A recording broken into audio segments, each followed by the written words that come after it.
to be having a debate and discussion with Mitchell Newman, known by the alias of Varlawend, who is a rising star in the sphere of Model G. And moderating our debate / discussion today will be Mr. No Ink Blots, but you can just call him Ink for today. And Ink is more of a neutral voice on this matter. So I think he's appropriately placed to moderate our discussion and provide a little bit of structure compared to some of the more wide-ranging tendencies of the previous debate / discussion. Would any of you gentlemen like to say anything to begin? A third-party voice would help structure and kind of, make sure that we're not over-explaining some things. Sounds good. So one thing I think is important, at least to start off with for everyone watching, is to get a sense of background, because I think that was something which was missing in the last discussion.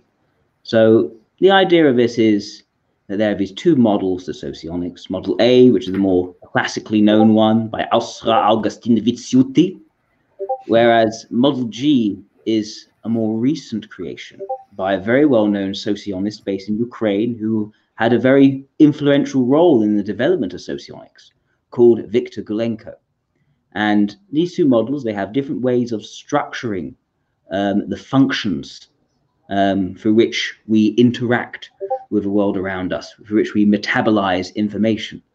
Different ways of approaching this. One based on information metabolism. The other one, if I'm correct in saying, is bringing in this idea of energy metabolism and even putting together both information and energy together in an understanding of type. And basically my position on this is that I've felt that Model G was reinventing the wheel and that it wasn't adding anything of value to the understanding of type and building on what was pre-existing in Model A. Whereas Varlawend does think there is something of value to Model G. And it'll be interesting in this discussion to see how that comes about, see if that comes out in the discussion. And if my mind can be changed, because I feel that if Mitchell is able to put together a strong point, my mind could be changed. And if it is changed, that's all for the better, because then I would have learned something new about socionics, which enhances and upgrades my own understanding. So yeah, that's sort of the background, the context. Mitchell, do you think we should go into some of the things which I discussed with Ben, just some of the issues hanging over from the last time? Yeah, I think that'd be a great idea, just to make sure that we kind of clarify any points that might not have been communicated clearly for some reason. Okay. Let's see. One particular thing that you and Ben kind of got around to discussing, you were talking about like these different spheres in Viktor Gulenko's theory, like the social sphere, right, and the personal sphere. Remember that? Yes. Like externalities and internalities. As people saying that that it's just vague jargon or something like that, but there's some explanation to this idea. It actually comes from a broader idea that's been around in Viktor Gulenko's humanitarian socionics, I think since probably the 90s, called the communicative space. Let me pull that up. Here it is. And so the idea with this idea is there are actually four areas of the four different levels of communication that they assess different aspects of humanitarian socionics, such as dichotomies, functions, types, the intellectual level, the social level, the psychological level, and the physical level. And there's some dichotomies in this theory as well. So there's far distance versus near distance communication. Yes.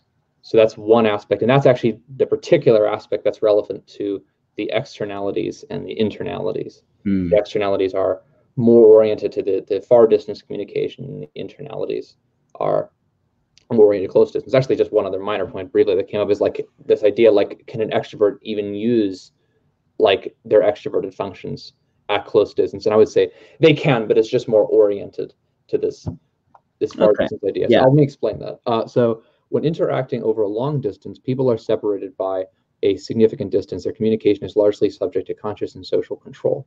This distance usually occurs between strangers or in groups of more than 8 people. Close distance means that communication takes place with close contact in space and is characterized by spontaneity, a greater degree of influence of the unconscious. This distance is most characteristic for groups of up to 8 people, especially if they know each other well. I should just add to that for people watching that externalities are those where the extroversion of that kind of function, the information element in the function, matches the extroversion of the type. So say, take an ILE. Their externalities are going to be the ones in the top row in model G. So extroverted intuition, extroverted logic, extroverted sensation, and extroverted ethics.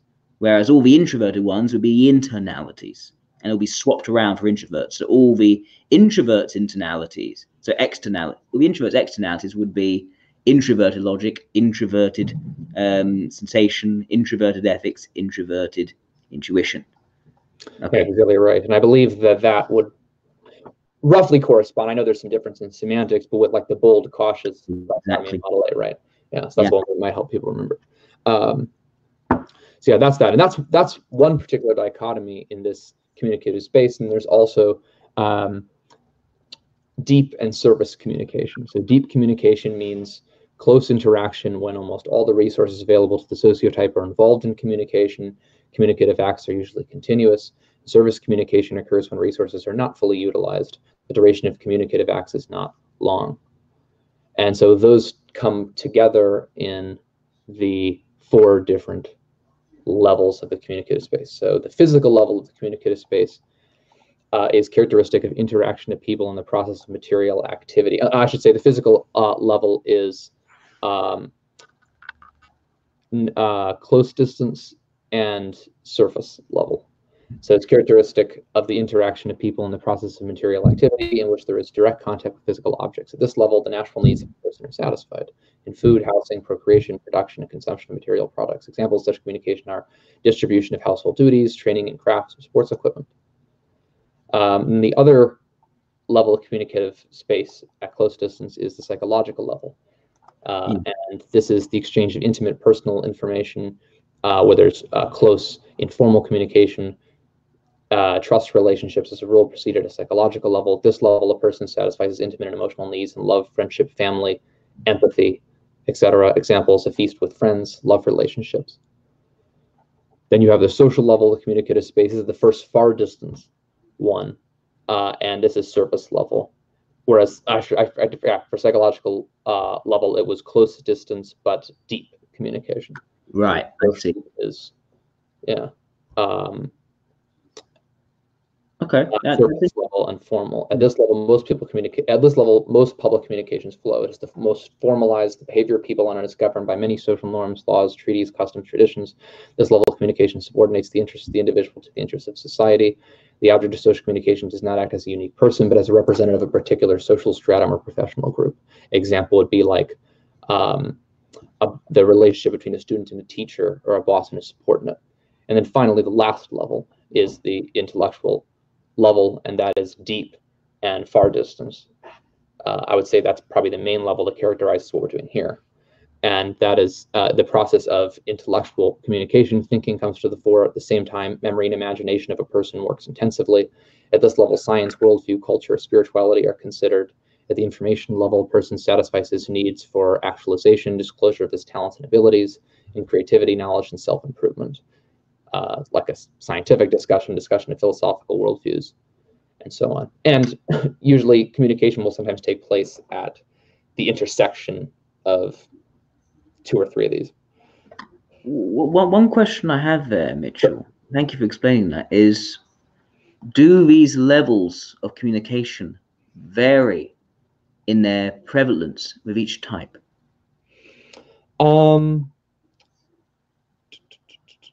It's possible that they do, but I would say that all the types are expressed and described in terms of all four. Right, okay. So now these are more lenses through which we approach the types rather than arenas of communication in which certain types come to the fore and others fall back. Right. Good question. Okay. No, fair enough. So I guess you can use each one, and then the question is, will the types vary in their ability to interact across, say, the intellectual or the social?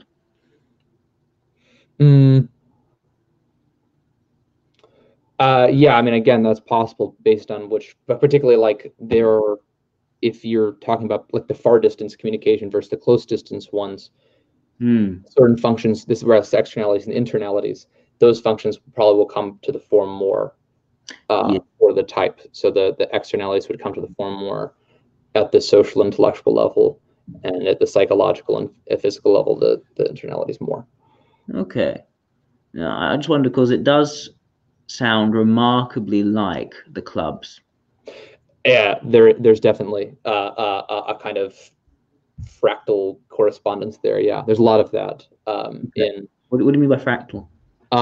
Where like there's a self-similarity that repeats itself in the theory, where you'll have something like, again, like for example, DCNH subtypes too. People often say, well, that sounds like the temperaments, and they're right. It actually does have a kind of self-similarity to that. It's on a different level, so to speak, but yeah. It's not the same thing as temperaments, and it's not diagnosed the same way. But there is a similarity there that's correctly being noticed. Fair. So it does. Okay. So this is a level of looking at how the types interact. It's a good way of explaining. I guess one thing I wonder about in terms of these levels is how does it become helpful to a person to use these levels? Well, the types you can characterize the different behavior of the types, the dichotomies, the functions at each of these different levels. They've actually done that on the Socionics.net website and the Glencoe's book. And things like that. It gives you kind of a multi-angled consideration of the different functions. So there's different ways to diagnose them. Yeah, no, I think I can see the utility of that. I can, because I think in saying that reason why we put together the clubs is for a similar reason. These are walks of our life and existence. They're useful categories for dividing things up, at least in terms of sensation, logic, intuition, and ethics, and how they can be blocked together. So I think it does make sense in these various spheres. You'll see how the different types will vary. What I would infer, I would predict, is that, say, your average SCE or ESE may need greater development to poke more into the intellectual sphere, whereas they'd be more dominant, there'd be more to describe in the social sphere, I would imagine. Is that something which Glegg has left open, or is it? He hasn't really characterized that much, but it is possible that something like that could occur. Yeah. Okay. Cool. Certain realms, like if you have particular, there might be let's say you have a particular social community that's focused on discussing particularly very abstract theories, versus like a social community where you discuss things like personal relationships or cooking food or something like that. Like in an area like that, there is still some intellectual discussion going on, but the socials would be a little more prominent in that. Would be a little bit. They'd be probably a lot more prominent in that one. Second one. Yeah, that makes sense. And I think one thing I've been thinking about is how it applies to learning as well, and how, say, SCIs, they can be very social learners. Things stick in their heads more if they're able to talk it out with other people and have more tactile interactions with people. Definitely. Whereas usually it's the researchers who are able just to learn through book learning and to read things up online and make sense of it in their heads. So, I do. At least I could say that these spheres of understanding things is something which I would relate to, and I think I could agree with. Cool. Yeah. Okay. And what are there any other points that you had, Mitchell? Just from the debate they like to bring up. Let's see. So then there was just this concept of psychic energy that was coming up, right? And you wanted simple definition of it. I can give you two. That'd be helpful. One I'll give you first, which is just from Victor, is like just the difference between energy and information, because that's a good question. Because we're talking about these different paradigms. So information energy, what is the difference? How can a simple listener explain what the most fundamental concepts in socionics are? Information and energy. What types of information and energy are there? So information is a product of the reflection of the psyche on its environment, or if the psyche is highly developed, on itself. And the result of this process is information, knowledge, skills. Energy, by contrast, is the ability of the psyche to influence or to change the environment or itself. That is the fundamental difference. Now, this is where we get to the crux of the issue, I think. Well, it's a crux of it. I'm not saying it's the crux of the issue. I'm being a bit dramatic. But I feel that much of what Viktor Golenko has put together has been based on a sort of a straw man of information metabolism. At least, if we think about what metabolism is, I would have thought, at least in the way in which we treat the types, in which way we describe the types, we already describe them in Model A as types which influence and change their environment, which is why I've come to the view that information metabolism, being a transformative process, will be this ongoing way of acquiring information, assessing the information, forming a decision on that assessment, and then putting it into some sort of action to implement that decision. And by implementing the decision, it then changes the environment, and there are different things to acquire and look at and assess and decide and act again. A circular process, and it's transformative as a result. I would have thought that that would have already been a good explanation for information metabolism. But if Gigelenko is saying, no, information metabolism is just this reflective, cognitive, assessing side, and the interacting part, the acting on its side, that's actually energy metabolism. I felt he's basically broken the two things, broken one thing into two. And by breaking that one thing into two, he's created a rationale to now have another model. Whereas I would say Model A already has that all in itself. It already called that entire process from acquisition to action, information metabolism, as something which was a metaphor for energy metabolism, which is the taking in of food, the identifying of its various parts, whether proteins or fats or carbohydrates, the then decision to absorb these or to send it out of its waste, and then channeling that into energy in the body, which is then used to power actions. So I would have thought that the original idea of energy metabolism, the idea of the body digesting food, already had this circular process from acquisition to action, and so should information metabolism, because it's meant to be based on this original energy metabolism. So here's my point to you, Mitchell. Okay. Was there really any need to divide this cycle in two to then have this secondary model? Or am I just framing the argument in a certain way for you to be forced to answer a certain way? No, I think this is a good discussion. This is a good point to tease out here. So I do think that you could create like an idea of something like information metabolism, which involves something like how you would act on that information too, how you would change something. Like you could make a coherent idea around that. In fact, Ashra herself even discussed energy too. And she had this paper like Dve Vertasi, two verifications, where she talked about how information metabolism and energy metabolism are this kind of reflection of each other. So like, I'm not saying, and I don't think Viktor Golenko is saying in creating the energy model that it's like impossible to create some kind of coherent idea of information metabolism that would involve some focus on like behavior and changing things and whatnot. But there's still two things going on here, I think, in the difference in what Victor's doing. There is a choice, though, as far as how we can conceive of this differently by separating energy and information.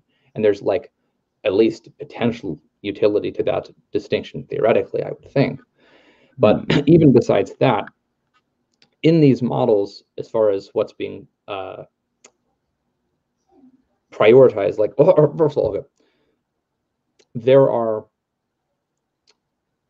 these models, Model G, Humanitarian Socionics, Information Socionics, Model A, are all, they're like these axiomatic structural systems, and based on all the different categories that are used in these systems, there are certain empirical associations, Gestalt images that we put on these ideas. And Model G is, and Humanitarian Socionics more broadly, isn't just based on this distinction of energy, but all the different observations that lead to the various associations to the different functional descriptions of how the functions operate, the different functional positions, how the types operate. So like, even if like I were to totally concede this point that like the information metabolism would be fine, there's still the fact that they're still making different observations of the types and the functions and dichotomies and things like that in practice than what you're doing. But part of the value for the energy worldview, just in a theoretical sense, is this idea of well, I know you guys, you've been discussed this quite a bit, the orderings and the induction and how energy flows through the psyche. I think Galenko talked about this in terms of something called induction, which is basically directed excitation of how one function activates another in the psyche. And that's an energetic process. And there's a distinction he makes in some of the functions between, I think we've talked about this maybe a little before, we haven't really gotten that much into it, the different energy and information dimensions of the functions. Do you remember that? I can't quite recall. If you could bring it up again, that'd be great. Yes. So it's possible, for example, to have a lot of information about a particular function, that it's strong in an informational sense. And that's true in Model A and Model G. We have like, strong, weak. And I think you mentioned like there was this master-slave dichotomy in Model G that correlates to strong and weak. Which is basically strong weak. Yeah, and you were wondering why that wasn't used in the energy, because there's how much the person like informationally is confident and comprehends that area, and what they can actually do in practice on that function, as far as the observations that Galenko's doing and how he's typed people. And a good example of that, I think, especially, is the control function in Model G. That's probably the most acute example of it, which is the ignoring function in Model A, I believe. Yep. And that is where a person has a lot of knowledge and understanding in that area, and they can even coach others, but it's difficult for them to act on that function themselves, as Humanitarian Socionics conceives of it. And so they kind of, because it's the opposite in orientation to their program functions, like you're acting on that same sphere, but you're trying to control the environment as much as possible on that function, so that you can do what almost the opposite thing, what your program function wants to do. Yes, but why does that go into the realm of energy in the way which information metabolism doesn't already describe? What do you mean? Well, when we look at the ignoring function in Model A, you've got these function dichotomies. We have, for instance, the idea that it's inert, so it's quite rigid. We have this idea that it's unvalued, it's not appreciated for its own use. It's also cautious, so not nearly as much energy is diverted into it. It's not as overtly used. It is also something which is situational, so it could be used. It could be turned on and activated at a higher level if need be under certain conditions, but not all the time.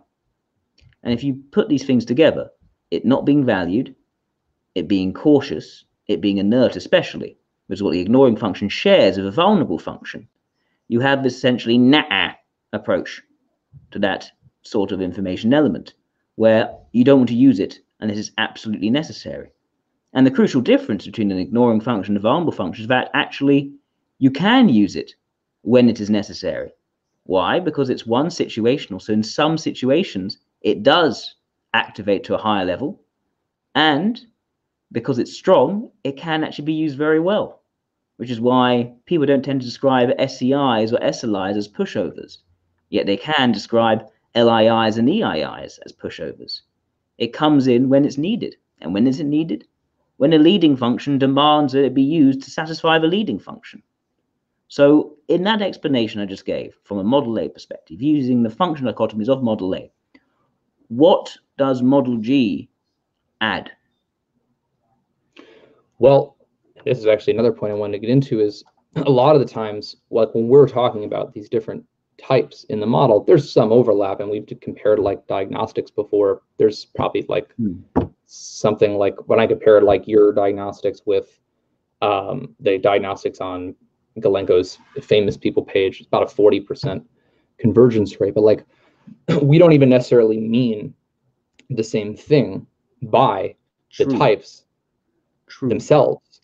When we're talking, like when you talk about an LII and I talk about an LII from humanitarian Socionics perspective, and they're typed as like, we're not typing the same people as those things, we're not even necessarily referring to the same thing. And that, I think, that's a big issue in not just Socionics, but typology in general, that I've noticed, is that it's interesting to me that you have these different paradigms and they divide things differently. They have a different semantics to their different functions. As I'm like, you got like, you know, a Enneagram, but it doesn't even correspond. But like, or just pick another 16 typology, like MBTI, or like Eric Thor's neo-Jungian typology, or I just had one in my head and I forgot it. Oh, like Dave Suitpower's objective personality. Like we talk about like these functions, NETI, and the types, but like we don't really mean exactly the same thing by it. So like I sort of look at each paradigm as though it breaks down the world in a different way. And that is where I see, in some sense, the value of studying these different paradigms, because the unit in which we actually assess how much we understand and penetrate into our experience by using these models isn't just the parts, but as a whole, how all the different types are separated and relate to each other in that particular paradigm, and different empirical observations associated with that in each model.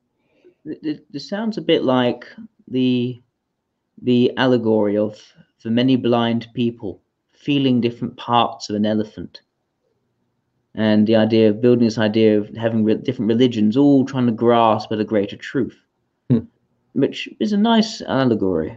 Although, nevertheless, I feel that if it's the case that a type in Model A is so fundamentally different to type in Model G, one, are we correct in one, calling these two different schools socionics? And two, are we correct in even using the same terminologies? That's a good point. And I agree with you that it almost has to be that Model G, the type, the TEMS as opposed to the TIMS, need to be radically different, just by looking at and contrasting the various function dichotomies. Some of them could be swapped around with completely other dichotomies. A good example would be, for instance, well, values versus tools. And do you remember which functions are values and which ones are tools? Etymology. Yes. Yes. So the value that corresponds, I believe, to stubborn and flexible in your model.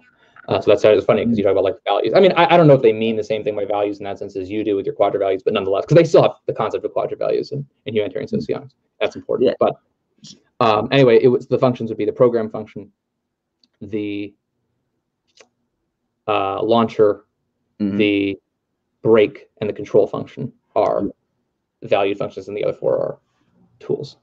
Yes. So there is actually kind of a stubborn, flexible thing going on there a bit. That's a fairly similar one, I would say. Well, okay. Sorry, you're cutting out a bit for me, Jack. Yeah, you're cutting out for me too. Sorry about that, guys. Okay, now, Mitchell, I took the leisure of looking through one of your earlier posts on Modology, where you posted from another wiki site definitions of these function dichotomies. Right. And I went through, I had a little table just to see how did they compare. So taking values and tools and reading the definition they gave, I did not get the impression that this is like stubborn, flexible, or inert contact, as it was originally known. The idea, at least in Model A, these are functions where once you decide on it, you're not going to have your mind changed by external factors. Either you make up your mind and you're calling the shots in it, or vice versa, you're just not interacting with that thing at all, as little as possible. Now, sorry, my phone's going off, but I don't know why I had an alarm. Oh, it's reminded me there's a debate with Mitchell. Great. So yeah, however, when I read the definition of values tools, which is meant to match up in terms of the functions, instead, the definition was very much more like accepting producing. But one is setting a need, like a long-term motivation, and the tools is actually finding a way to fulfill that need. Now, as I said, that is far more like accepting producing than it is like stubborn and flexible. And when we go through the conventional Model A blocks, we have this working. The creative fulfills the needs and motivations set by the leading. In the superego, you see the vulnerable saying, no, I'm not going to fulfill the situational pressures and needs required by the role. Hence, it fails. In the mobilizing, in the superid, you have the mobilizing going out very overconfidently to try to create the environment which the suggestive is not quite sure of really wanting or needing, but knows it needs something, it doesn't know how to go about doing it. And then in the id block, you have the demonstrated function working continuously in the background because the ignoring function is meant to be setting needs, is sort of refusing to do anything. So I'm trying to see how it would work if you take what would have been Model A, been the stubborn and flexible functions, and instead define them as accepting and producing functions.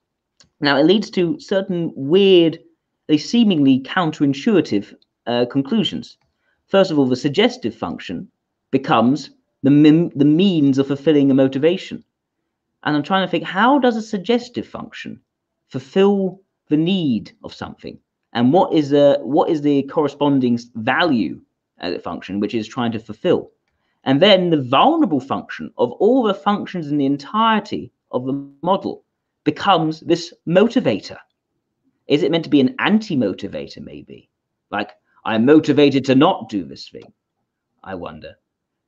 And if you do take this out, then it leads to another question, which is, if this becomes fulfilling this idea of accepting producing in a different form, what is then left to define what a rational type is from an irrational type? This is how we get rational and irrational. The idea that their oughts are the motivators and their perceptions, their ises, their could-bes, they're playing with that to fulfill their oughts for a rational type. And for an irrational type, the other way around. Their perceptions, their desires, their dreams, their sense of possibility is what's the motivator. And they're playing around different structures or oughts or moralities to get to the things which they want and desire. So you've got this really neat collection of ideas leading to a way of defining the types. And by shifting out this block, it feels like that's tumbled down. So I guess my question is, what is the alternative structure that's able to allow us to continue understanding these ideas, such as a rational type, and hopefully in a way which is even more, has greater explanatory power than the original way of defining it? Okay, so we're discussing how we're getting rational, irrational in Model G, Socionics, and also maybe a bit about the values and tools and how that works too. So let's got maybe three main questions. Okay. Actually, no, let's make it to two. One, how do we conceptualize the vulnerable function as its long-term motivator? And two, how do we get a conceptualization of a rational, irrational type if the accepting and producing a part of the model has been moved to where the stubborn and flexible functions were? Cool. Okay, so the break function in Model G, and you mentioned, you were talking about like, how does this motivate someone? You mentioned it was like an anti-motivator. That is actually kind of like it actually. The break function is a function which avoids overworks strain more than the other functions in the model. Here, let me look at all right, yeah. So break. Inhibition is the result of the perception, the point of energy loss, the least adequate result, the greatest resistance to loads. Mm-hmm. So yeah, a person is in the break function trying to avoid loads on that function. So yeah, you could see it as kind of an anti-motivator in that sense, precisely. Now, rational, irrational, this is probably the main question. You can discuss rational, irrational in, I guess, two senses, and sort of how we complementary senses, how they think of it in humanitarian socionic. There's like building it up from the function dichotomies, the model, which I know you like that very like deductive way of thinking. You often mention that. And then there's also just understanding, just an understanding a system. You can understand a system, any system, in terms of its parts and how they build up to the whole, or you could understand it more in an epiphenomenal sense, like the complex system. So there's this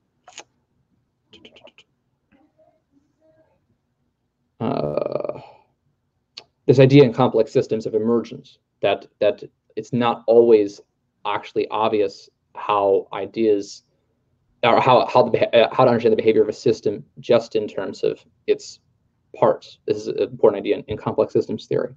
I think humans could be reasonably considered a complex system. Mm-hmm.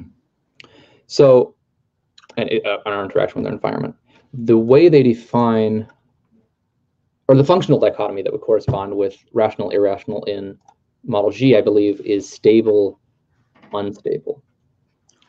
And one area where this shows up that, first of all, let me get that definition, because Andrew provided me a nice graphic for that. So let's read that out, actually. Yeah. So stable, unstable. Stable function, and these are the functions. The stable functions are the ones that share your main rationality. So like, we're both irrational types, or at least we could conceive of ourselves that way, I should say. And so if that were the case, if we were both irrational types, our irrational functions would be stable and our rational functions unstable. So stable functions can work stably without motivation, systematically. Little depends on the situation.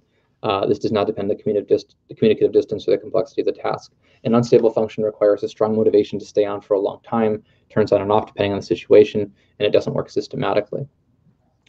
One area where this idea shows up is this idea of the semi-dual and mirage displacements. That was in my blog. I don't know if you read about it. I don't read that part, no. Yeah, that's okay. But one thing that you and Ben were talking about is the benefit rings and the different roles people can play. That like the types can sort of act like an ILE, for example. Like, does it act like an EAE or an LSE or an SEE? And you were having some discussions about that in your various videos, right? Yes. But actually, the way this works, at least in a more long-term sense in Model G, is not the benefit ring. That was something that I don't believe was discussed. It goes along this idea, the types that you morph in when you're in an installation or a club that's not your native one is your main type, your semi-dual type, your mirage type, and your superego type. And the reason and it might sound weird or like counterintuitive, but that's just sort of what Victor's observed and how he conceives of the types. It might not correspond with how you conceive of them, but I did think it was weird. What'd you say? I remember I did look at that, and I did think it was weird. But say an ILE that in certain situations will become more like an SLI. Yes. And then like an So ILE has the semi-dual displacement with SLI in the physical sphere, not LSE. IEI in the humanitarian sphere, and still SEE for the super. There's other things to discuss with that when we can get into that if you want to later. But we're discussing the rational, irrational stuff now. But one of his proposed explanations for why he sees this as happening is that the rationality relates, and this happens in the quadras, to your dual has the same rationality as you, and it leads to energetic recharge. The functions of the dual functions like L and E, I and S support one another energetically in their actions. That's probably something you would agree with, right? Yes, I'd say that duals do support each other, and the reason why you could see that is the perfect interlocking of inert and contact, or stubborn and flexible functions. Okay. So anyway, that's getting into like how a functional dichotomy impacts it in such a way that, like, if you change rationality, for example, it's hard to maintain that form of stable. Like any type can use any of the 16 signed functions, but you're not able to, as an ILE, like stay in the form of a mentor or an administrator, rational types, for as long as like a similar form, like a mimicry, not actually becoming this type. Your signs are all still the same for your type, but you mimic their behaviors like a master or a lyricist. So that's the idea in their model. But again, remember that they conceive of the types somewhat differently. So now, and I'm just thinking, so far, I just asked for, say, how to reach a good definition of rational and irrational. And I gave an example of how you can quite easily put it together through looking at the accepting, producing functions and rational elements and irrational elements, which is quite deductive, which is fair enough, but it's also simple and straightforward. But when I asked to do something similar from Model G perspective, I've had a more wide-ranging discussion over various things, which is interesting, but it hasn't really answered my question of how do we form a clear rationale for what a rational and irrational type is. Instead, it's something we have to be wary of because certain types can't interact as well, and also in certain situations you may appear like some other types. But Galenko asserts that it's always going to be an irrational type you're going to appear as rather than a rational type. And where did ink blots go? Good question. I just noticed the same thing. So I have what I was. Oh, Ink's come back. I'll add him in. Hang on. Ink, you're back. Hey, I pressed the button because my ADHD was distracting me, and then now I'm back. Again. Sorry, hang on. There we go. You're in the middle again. I'm looking more moderated. I don't know the adjective for being a moderator. I need to think about that one. But yes. So Varlawend, I was looking for something which, like a clear, quite robust definition. I haven't yet got that. For rational and irrational, right. I should get to that. So I was going to get to that from the other perspective. And this is normally actually how Model G approaches it, because they don't tend to approach things in this deductive, building up from the parts way that you do. Although I'm not saying that way doesn't exist at all in their way of thinking, but it's not that's actually less the focus. They focus more on the, as they conceive of it, the see how he phrased this. So I'm gonna mess this up. You can share your screen if you want as well. That might help. Yeah, you can do that. There's a share screen button on the middle. In the middle and bottom. All right. Just don't invite anyone on here. Well, you can if you want. It may be interesting. It may also overload the system. I don't know. Wait, so here's something Galenko discussed in. We might have to put them on top, Jack. Yes. The fourth person. So usually, the system is determined in terms of, and through the structure or through emergent that is irreducible to the structure. qualities. Both of these classes of definitions are true in their own way. Moreover, they complement each other. However, technocratic schools are more inclined to the system as a structure, while humanitarian schools work with the system as an entity with new qualities. So under the system, I will understand set aparts, coordinated functioning for solving problems of survival. Okay, anyway, that's the last part wasn't that important.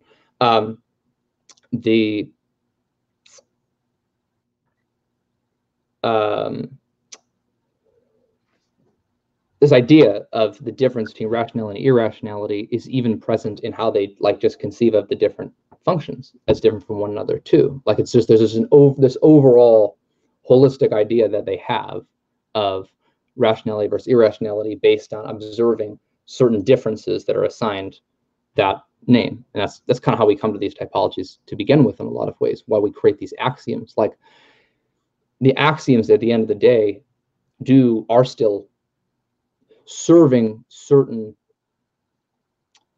differences that we're noticing in how humans behave and act that we're assigning two different qualities towards. And that's so rationality, irrationality is just it's kind of irreducible thing in itself. And so here's the definition. I have it up here. Okay. For the 4 different levels of the communicative space, which he describes each dichotomy at. So let's see. Intellectually, rational types are distinguished by the fact that they easily, quickly, and categorically make decisions in a familiar environment. When the situation is unusual or uncertain for them, they begin to doubt, become nervous, they need some time to think. In addition, rationals have a good command of speech and audio communication channel. These are verbal types. They clearly articulate and consistently unfold their thoughts in speech or on paper. In the internal thought process, they switch to visual images. Irrationals pull with, I don't know, that sounds badly translated. Irrationals pull with the final decision in a standard situation, but with sudden changes in the situation, they make a choice quickly. So maybe it means they're slower in a standard situation, but with sudden change situation, they make a choice quickly. Uncertainty, the probabilistic nature of the situation activates their thinking, makes them resourceful and savvy. Therefore, they are more decisive precisely when rationals are confused. External speech is the weak point of the irrationals. They have it less clear and consistent with leaps and losses to the main line of storytelling. Irrational children are more likely to have poor diction. Their main channel of information is visual. Thanks to this, they perceive the world more holistically, synthetically. They process the perceived visual information inside themselves in a verbal way. And there's also some nonverbal signs they use that correspond to that. There's like the social level, psychological level, physical level. Psychologically, irrationals are characterized by a stable mood, high-low neutral. Changes in their mood occur under the influence of explainable reasons. The rational mood is controllable. It can be artificially amused or saddened. Irrationals manage their mental state poorly. They better not improve their mood. But simply wait until the moment when new spontaneous rise begins. However, after the rise, a recession phase inevitably sets in. Uncertainty, randomness determines the mood swings in irrational. At the social level, rationals provide stability, adherence to traditions, or conversely, their persistent rejection. These are people who act for a long time on the same system, constructive or destructive, without changing it fundamentally.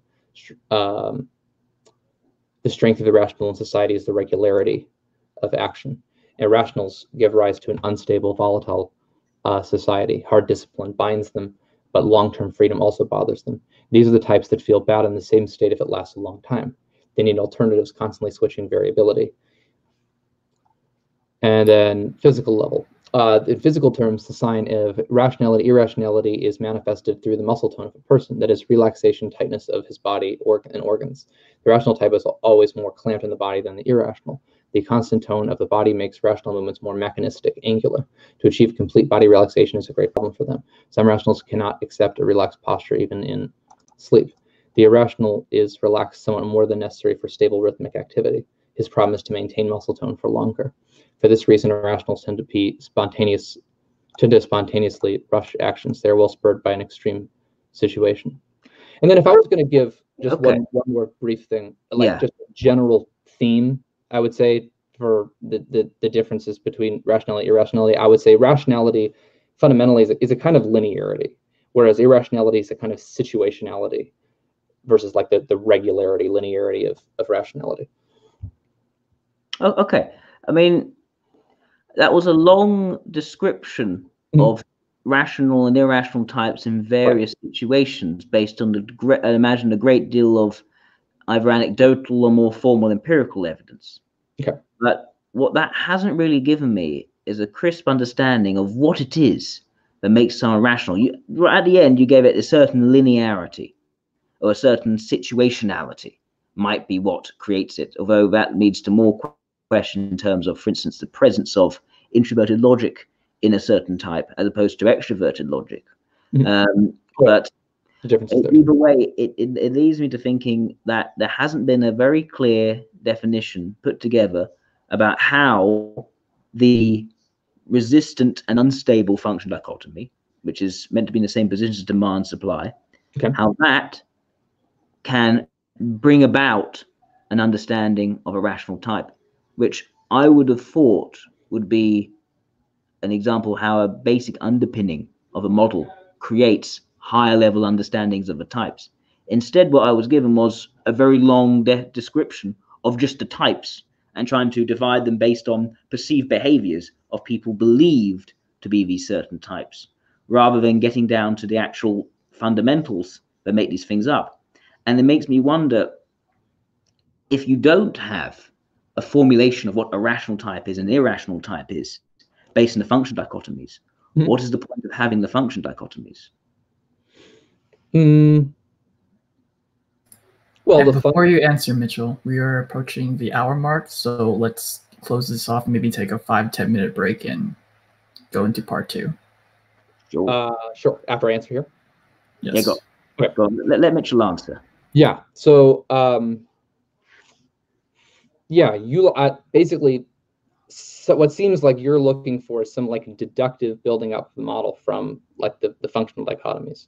Right? Yeah, something systematic, something which is systematically virtuous. Okay. Well, the thing is, like, you have the parts in a system, in a living system, for example, you'll see this discussed in biologists like Robert Rosen, or even psychologically, they actually can also be conceived complementarily, in addition to like building up from the parts, as coming out from the whole. So it's debatable whether, I think, these parts or these function dichotomies, where you can take some of these dichotomies as like fundamental and everything else is sort of built up from them. That's one way of trying to look at it or frame it. Or you could look at it as we're looking at these different holistic images of the types that we perceive, like a recognizable thing, like a tiger or an owl or something like that. And then that breaks down into the parts from that integral whole that you can recognize. And that's kind of how they train in humanitarian socionics, is you want to actually be able to recognize the types as a whole, the type images and the different dichotomies and what they mean. Now, Mitchell, I would say there's certainly a benefit to viewing things holistically. In fact, I'd say that my good friend Peter is someone who has been far more inclined than myself to look at the type holistically and getting a sense of the overall behaviors and ways of interacting with the world, the overview of a type. And in a way, you can see that Glenn is also trying to view these rational types holistically. I like what Glenn has done in terms of using these spheres, intellectual, social, physical, etc. I think that is a useful lens for understanding how people interact. What I would say, though, is that you could use holistic approaches in any model, and that's good. It's good to have it. But I thought that the purpose of this debate or discussion was to show that Model G as a model, in terms of its systematic structuring, in terms of how it's able to explain things, has something to bring to what which Model A isn't already bringing, isn't already explaining. And without that systematic virtuosity, as I coined before, I'm not sure that that point has been well made. Okay. So I guess what I would say in my own exploration of typology and how I approach things is I like to study, like I see each of these typologies in a way as kind of like a reality tunnel. I don't know if you've heard that term before. It's used by thinkers like Robert Anton Wilson or Alfred Korzybski, and they give you like as a unit, as a whole, as how we judge which stimuli are relevant and which ones aren't, to throw out as not as important, a way of understanding and penetrating into our experience. And they're different in each of these typologisms are different reality tunnels. It's very difficult to just see for like an external observer, in my opinion, without experience of viewing the world from that perspective, how strong overall, or how much that could explain. Like, you actually, in order to really understand your way of thinking to the best of someone's ability, or humanitarian socionics, or neo-Jungian typology, or objective personality, like you actually kind of have to get your feet wet and try it. Like, you have to actually learn how to type the way they do. You have to see how it divides things, how things naturally kind of snap together and make sense. It's not obvious just from the start. Well, although, Mitchell, I don't entirely buy that, because to someone who is rather lay in Model A, I think I am still putting together quite a clear rationale for what a rational and irrational type would be, by saying there are these dichotomies. From these dichotomies, you can define what a rational and irrational type is. I think that's something one can appreciate regardless of one's prior knowledge in a particular model. So if I were, for instance, a Model G person, someone like yourself, and if I had gone through Model G and had found those rationalities, these rationales for defining a rational and irrational type, I think I would be able to give that argument across, and then Model A version of me sitting on the side would say, oh, that's actually a good point. You know, I don't think I would have had to actually have gotten into Model G to appreciate that, as long as this clearly is explained. And the same with that, some very capable physicist, let's say, dealing with concepts that people are very hard to understand. Nevertheless, they find a way of explaining it in a way which one can understand, by getting it down to the basic parts, by explaining it with some clarity. I think that's something which we can do. And I find myself a little bit more skeptical to the idea that you have to really get your feet wet into a theory to begin to appreciate its merits. It's sort of like, well, I hate to compare it to Scientology, but it is sort of what the Scientologists were saying, that to discover the mysteries of Scientology, you have to be a level 5 thetan. And, you know, I don't want to accuse you of being like that, Mitch. I don't think you are like that. Exactly. I don't think that at all. I'm not saying you have to say anything about a perspective that you have to be certain level of something. In fact, I actually value having more of a multipolar worldview, to be honest, where you have some experience in several different ways of thinking, because I think it actually prevents you overly interpreting and rationalizing things in terms of only one insular perspectives, which I think these typologies have a danger of becoming. And like, there's something like you talk about how, like, you know, your definition of rationality and irrationality seems clear, and I think that in some ways it does, and it's an excellent sort of starting point to understanding people. But does it actually take into account, like, the differences, the empirical differences that Galenko's claiming to observe in these rationals or irrationals that may exist, whether some other clear model or explanation has some way of dividing things or not? If those differences exist in that model, then if you want to understand the world, you're still going to have to understand them. I think there is certainly an important aspect of viewing the types, how they're actually working, to then write down our notes on how they work in the real world. I think that's absolutely important. Nevertheless, I wouldn't write those down as your description of what, or your definition of what a rational and irrational type is. The more that you end up writing, oh, did I cut out there? Really briefly. I think I understood. Sorry. I say you don't want your definition to be too long. The more you end up writing, the more you end up limiting the possibilities. You want your definition to be as clear and crisp as possible. Because now what I've got from this whole description, for instance, is that rational types can't relax. They have high muscle tension. This is what Victor Galenko happened to write as an empirical description of many rational types, whether they are or are not rational types, at least he believed they're rational types, that he had observed. Suddenly that becomes definition. And suddenly everyone's going to be looking at rational types and typing them based on whether they can relax or not, based on their muscle tension. Now, from a Model A perspective, at least, that just strikes me as being very low introverted sensation. Yes, EIEs and LIEs are rational types. And sure, you would have observed that in those rational types. But you observe that in all rational types? Is that a legitimate definition of a rational type? Look at ESIs and LSIs. Are they going to have high muscle tension and be unable to relax, despite the fact that their introverted sensation is a demonstrative function? Now, I guess you could have, as we've described before, Model G being such a different theory to Model A that the types are unrecognizable. And so the LSIs of Model G are not the LSIs of Model A, in which case our LSIs actually have yeah. And then it becomes essentially two different theories or two different types, and you can be different types in the two different theories. Yeah, well, in some ways, that is actually how I look at it. Honestly, like, I mean, I don't necessarily think that if you're one type Model G that would be the best type in your system. But I was going to say, yeah, I mean, I don't disagree with you that I could work on explaining my definitions and making them clearer and more concise and things like that. Yes. But yeah, at the end of the day, I think I still stand by my other points. Yeah. And I think it's a good time to take a break. Okay. Good. Take a 5-minute break.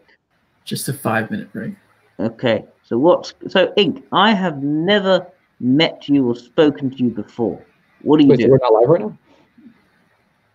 I think we're still live, yes. Okay. Yeah, I think we're still live. I don't know how to do breaks on StreamYard. I thought we just have, like, I don't know. So what hang on. You want a 5-minute break. What should we do in this 5-minute break? I think we should. There's a lot of comments happening, so we should read it. Because people are directly giving us feedback on what they want, what we should do. Okay. A lot of people have commented, Mitchell, that you should slow down, and when you're reading the definitions, then maybe we can provide a link somehow to, or maybe you could share screen, or maybe you can give me the link and I could share screen, and then people could still see your face, and because I'm just the moderator, I'm not extremely valuable to the content right now. But yeah, but also Lau has commented that he might want to join, so maybe part 2, part 3, we could have Lau's perspective. Andrew, Andrew, I don't mind that at all. I don't either. That could be spicy.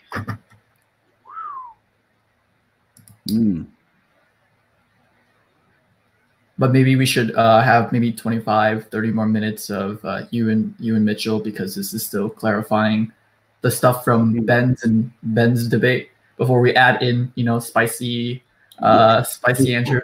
Yes. Now Kat had a question. Sure. So Kat said, how can we morph types? Can't we conceptualize that in a simpler way? That part is odd to me.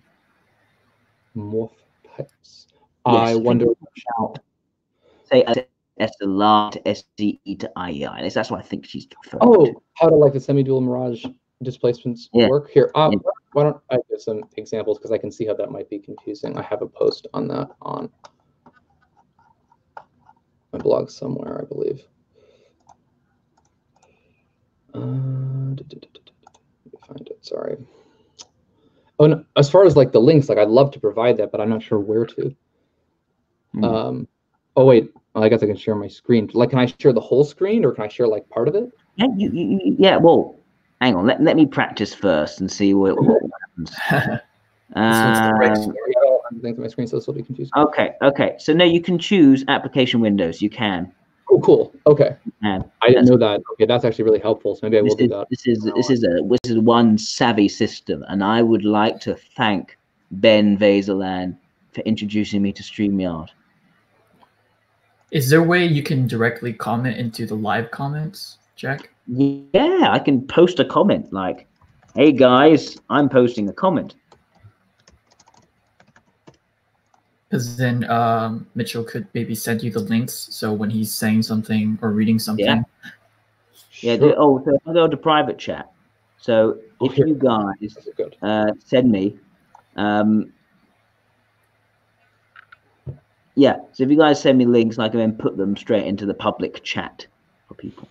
Lau said, "Is audio okay if he wanted to join the debate?" I think that's fine. Yeah. Okay, so as far as the morphing types, they call it, I think, the semi-dual mirage displacement. They have some descriptions of at least how it works in the semi-dual sense here. So we can take a look at that. It's mutual between the SLI, the master, and the ILE, the seeker, in their theory. So the seeker strives for comfortable, independent work with a tangible result, is engaged in repair and innovative activities like a master. And the master is very responsive to new scientific ideas of an inventive nature, likes to search for non-standard logical solutions, to engage in logical synthesis. This is a shift in the direction of the seeker. So that's the people they type as ILE when they work in the what do they call it? The managerial sphere. That's the sensory logical. They behave in a way that mimics the master in some ways, although it's not like they lose the particular behavioral and nonverbal signs of their own type as the seeker as well. And the same thing for the reverse.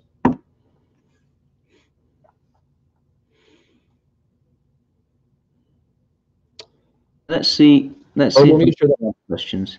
Can I share it in the live comments too? Yeah, let's see if any other live comment questions. No, but am I allowed to share links there? Yeah, should be able to. Have you sent me private?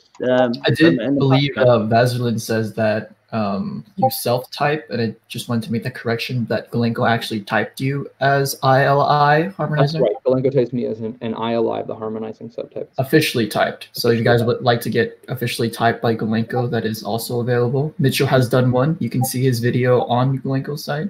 Right.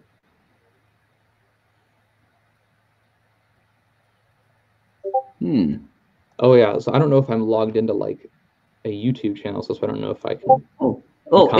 If you actually typed you as ILI harmonizer. That's right. Galenko types me as an ILI, the harmonizing sub. Oh, here. Why don't I do this in the private chat? I'll send you the link, Jack, and then if you want to post it, you can. So here's my link. Yeah, that's what I was suggesting. Sorry, yeah, I was a bit slow on that. I was kind of confused. Yeah, okay. Let's post that link. Secondary installation on type of view, I guess. Hang on. Yeah, so if you guys that are watching right now have any questions, we'll take maybe 1 or 2 more questions before we go back to finishing up some points, and then we'll bring Spicy Andrew in. Oh, Ben asked me a question. Jack, if you were to explain the metaphysical basis of socionics at an epistemology conference, how do you think the audience would react? Now, I guess the issue there is that why do I be talking about metaphysics at an epistemology conference? They're two completely different disciplines within philosophy. Nonetheless, I have explained the metaphysical basis of socionics at other conferences, and it seemed to be received reasonably well. I'm not sure if an epistemology conference would react very differently. Maybe they would because of their epistemological background, and so they may just question the knowledge that they are given, as one does if one is epistemological. But would that be the case for any other presentation? Probably exactly the same. Okay. Flat asked a question about how much value Galenko places on the cognitive styles when typing. That's actually a good question. Like what's Galenko's approach in typing in general, really? I would say most frequently, it's like strictly, but the things he uses most are I wrote this down. Sorry.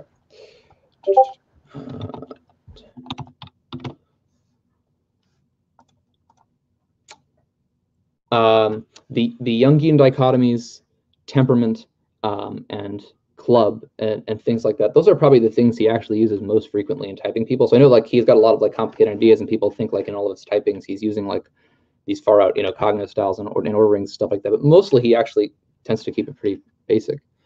But he does use the cognitive styles and order rings and quadras and things like that as well to clarify things when the opportunity arises where that would be good to do. Okay. I've given Andrew the link to join. What I'll do is that when it's appropriate for him to join, I'll just click add him to the stream, but he'll pop up in the bottom at some point. I just keep him there in the little box until it suits me. And before we resume, Jack, did Mitchell answer all your previous questions from the last segment? Was there anything else you wanted to clarify on before we add more? Are you asking me or Jack? Sorry.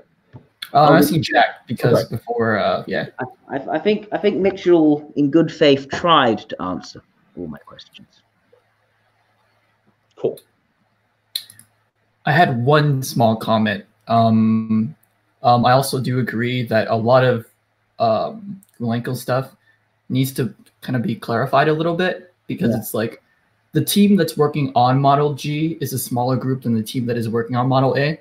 So there's less people clarifying, and Gulenko does have a hard time sometimes explaining his theories, even though he's gotten them down. So there's a lot of times I believe Mitchell is like, oh, like we just have the dialogue back and forth before we actually get what's really on Gulenko's mind.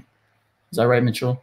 Yeah, no, that's a really good point. I think having these conversations is actually really valuable to tease out some of these things and have a chance to try to explain them, make them simpler, or make them easier, maybe easier to understand, and things like that. Yes. Because Jordan Peterson talks about that, like the intellectual dark web and things like that. All these different intellectuals that go out and have these conversations, and you can clarify and know better what you think by actually having these discussions. So I think it's good to do. I think we are the typology dark web. Although I'm not sure how dark we are. Yeah. Are we feared by the Myers-Briggs mainstreamers? The normies? I don't know. Yeah. And praise the keck of Socionics. I don't know. Yeah, so Andrew's here. Shall I bring him in for this second segment of our discussion/debate? We can do that. Great. And Mitchell, Andrew's already got a shared screen. Oh, that's wonderful. Well, he can help us with by putting up some of these slides and things. I'm a bit slower with the technology. Yeah, hey guys. Hello. Hey, how you doing, Andrew? I'm great. Can you guys see my screen? Yeah, I just added it now. So now we can see Andrew/Lau's screen. Just for everyone who doesn't know who Andrew is a socionics expert, specifically in Riemann dichotomies and the graphical representation of their mathematical interrelationships.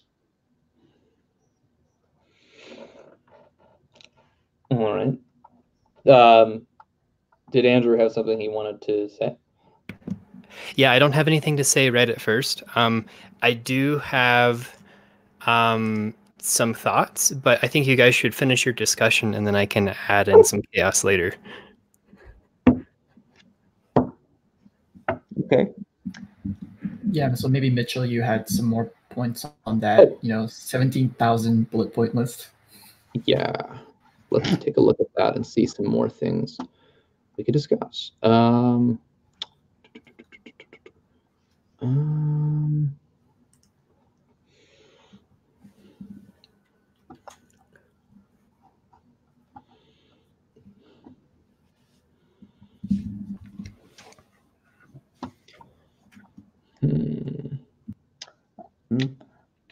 If Mitchell if Mitchell is not sure, I've got one which I could bring up. Okay.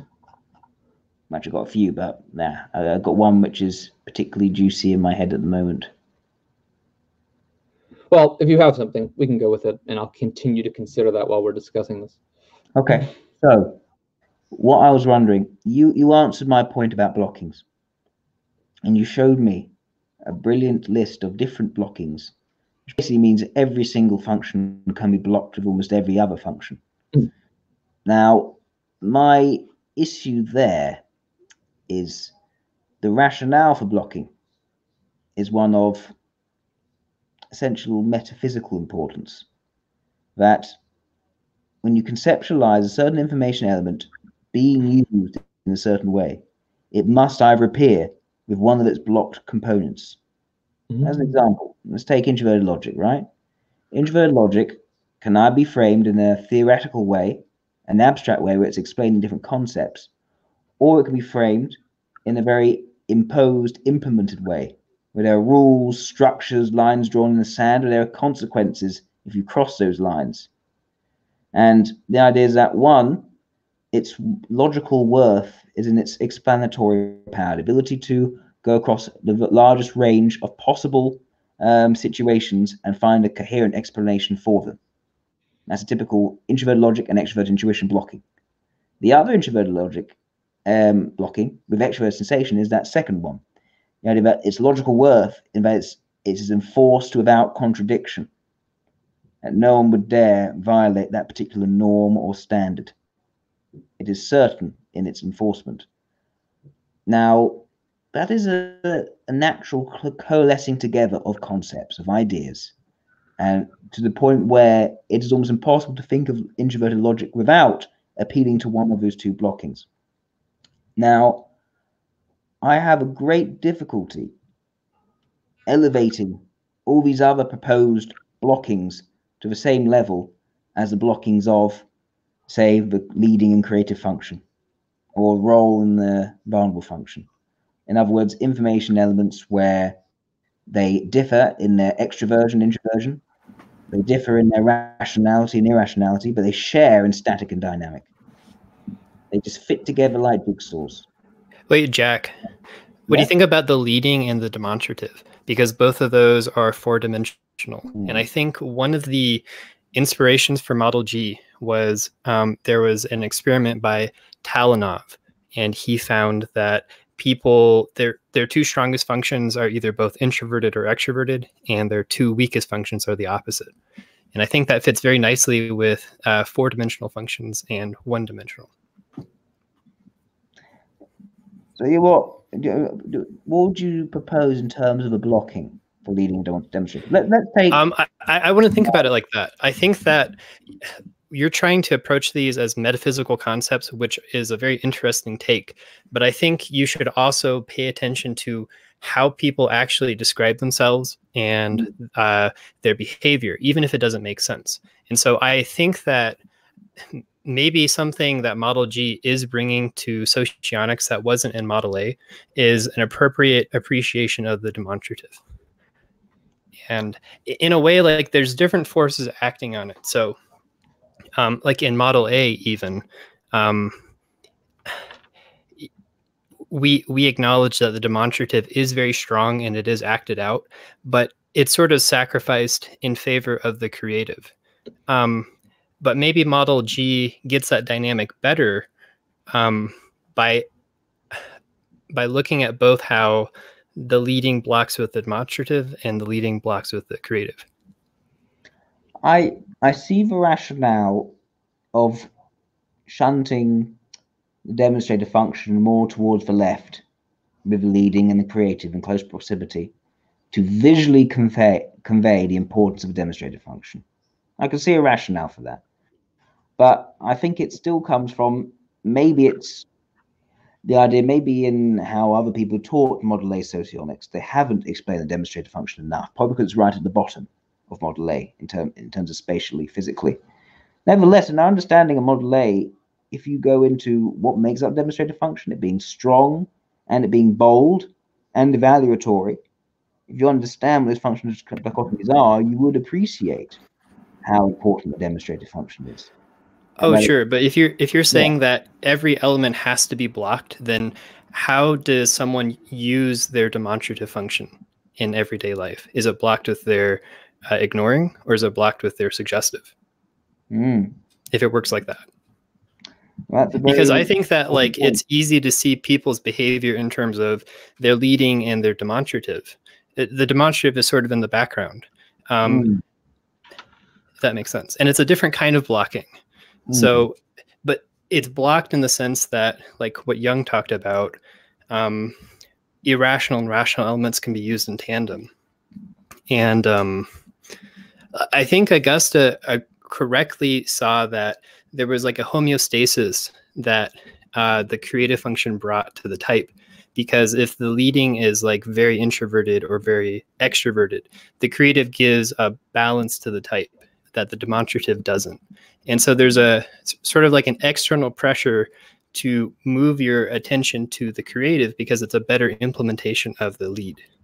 However, like you're not always using the creative, and in those gaps, you can use the demonstrative, like in the background. Okay, that sounds a lot more reasonable. Now, one thing I've proposed is this idea of fluid interplay between the creative and the demonstrative. It's something which is possible because they're both contact or flexible functions. So they are able to easily take in new inputs and meld together in a certain way.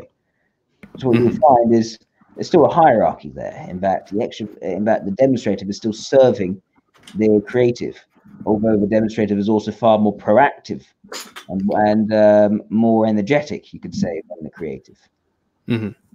So you have a situation where, take an ILE, for instance, they are flowing with factual information, very matter-of-fact delivery, except when they want to go into the extroverted ethics approach. But they're always trying to use that wealth of factual information to formulate sense-making, to understand how things fit together structurally. Mm-hmm. So you can see both of those in fluid interplay, rapidly taking in factual information and also rapidly then structuring and restructuring the schema of all that information in a way which an IEI can have far greater difficulty doing. Mm-hmm. Now, I wouldn't necessarily call that blocking. I'd say that's a fluid interplay. You could easily have a conception of extroverted logic that has nothing to do with introverted logic, a pure pragmatism or opportunism. You can easily have a conception of introverted logic without any conception of extroverted logic.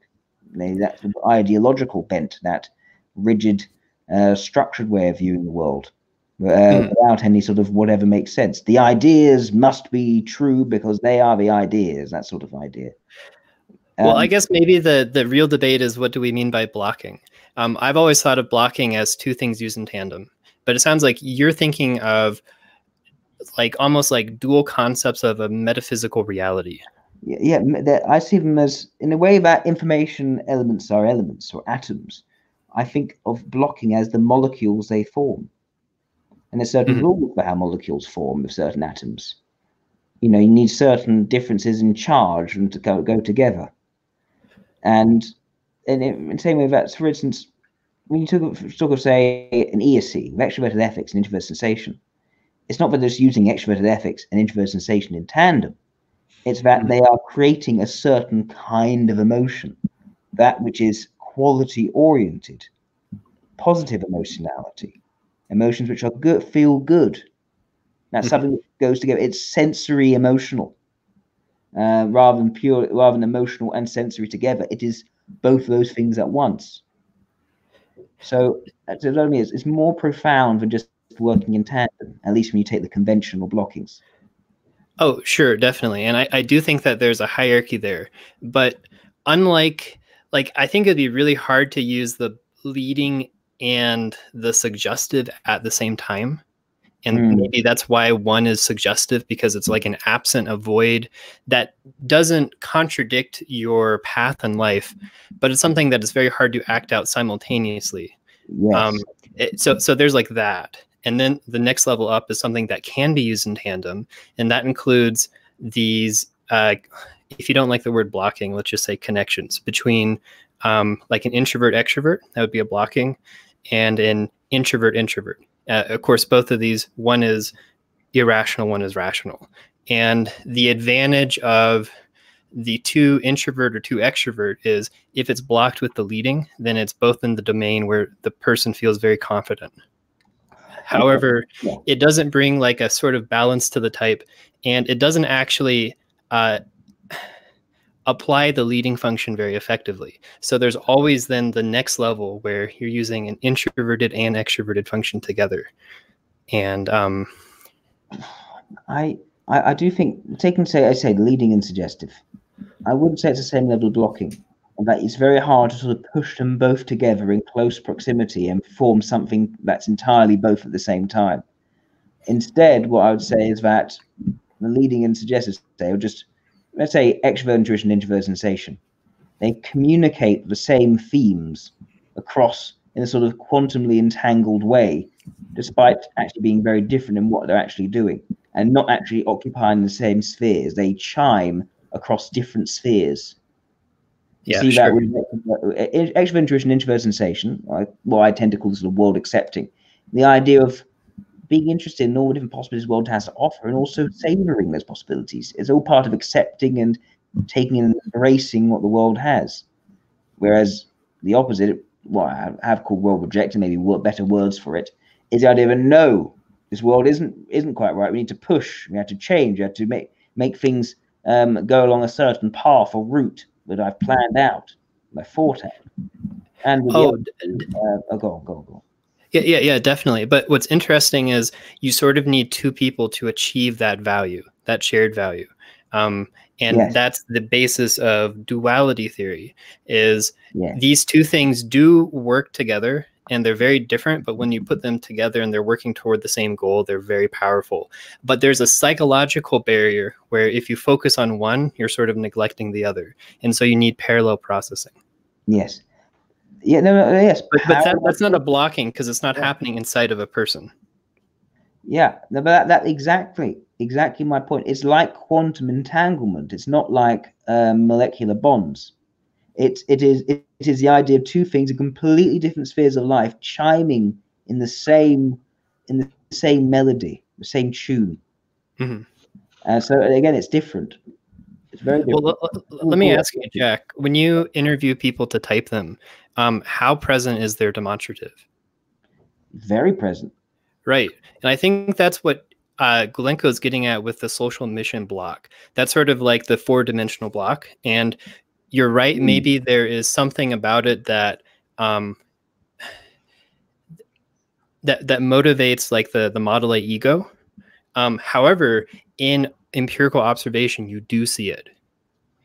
Yeah, no, I do appreciate that. So like one is like a metaphysical, philosophical concept of ideas, and then the other is like the empirical observation of behavior. And behavior doesn't have to make sense. Ideally, with scientific models, then we're trying to understand what we see to be the case. But both of these are very useful perspectives. Like it makes socionics more powerful to take these behaviors and try to understand what they mean. But I think it's also necessary to observe how people actually are and take that into account too. And so I think that specifically the social mission block gives the demonstrative function its proper role in the way that people behave, even if there's something inferior about that sort of blocking.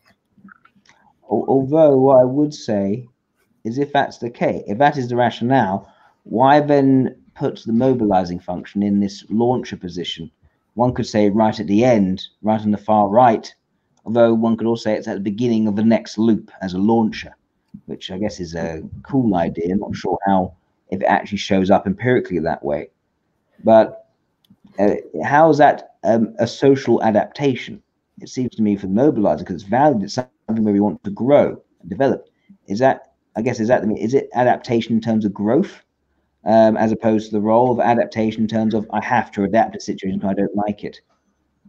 Okay, well, maybe that should be a question for Mitchell, because I actually don't know a whole lot about Model G, but I could give you like what I think if you're curious about my opinion. Okay, well, maybe you ask Mitchell then, because Mitchell is more into the Model G.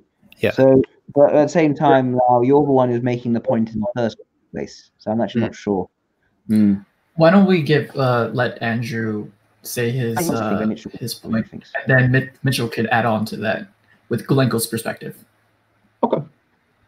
Yeah, well, so that one specifically makes sense to me as a social adaptation, because I think you come across people that have, okay, I'm going to talk in Model A terms, have developed their mobilizing, and some people who haven't. And of course, in Model A, we understand the role to be something that we can do as part of the superego to like sporadically fix the one-sidedness of our leading. And both of those being something that may not be part of the naive type, but something that is adapted and can be leveled up. So. Okay. No, I can definitely see it. Something which is adapting is leveling up, and both of these are the 2D information elements and dimensionality. So yeah, and they're both normative, so they can accept norms. Yes, it's true. Though at the same time, when it comes to, I don't know, I want to go back to social mission. And when we talk about social mission, what are we saying? Is it the things which we happen to see the most, or is it what the person sees as their mission? It's what's most confidently realized by the person. Right. So what's most confidently realized by the person. Okay, in which case I make that the 4D ones. Yeah, and there is a difference, like what Mitchell was saying, between information and energy. And I think that if there is like a real difference between Model A and Model G is trying to focus on energy. And so maybe that is prioritized in behavior because that's acted out. Not so much ideas put together. But okay, so yeah, it's focusing more on the action rather than the rationale behind, which I think is fair. I think that's very fair. Now, when we look at, say, self-realization, what is the definition of a self-realization block?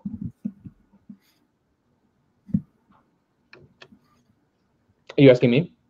Yeah, ask either of you. Mitchell, what would your definition of it be?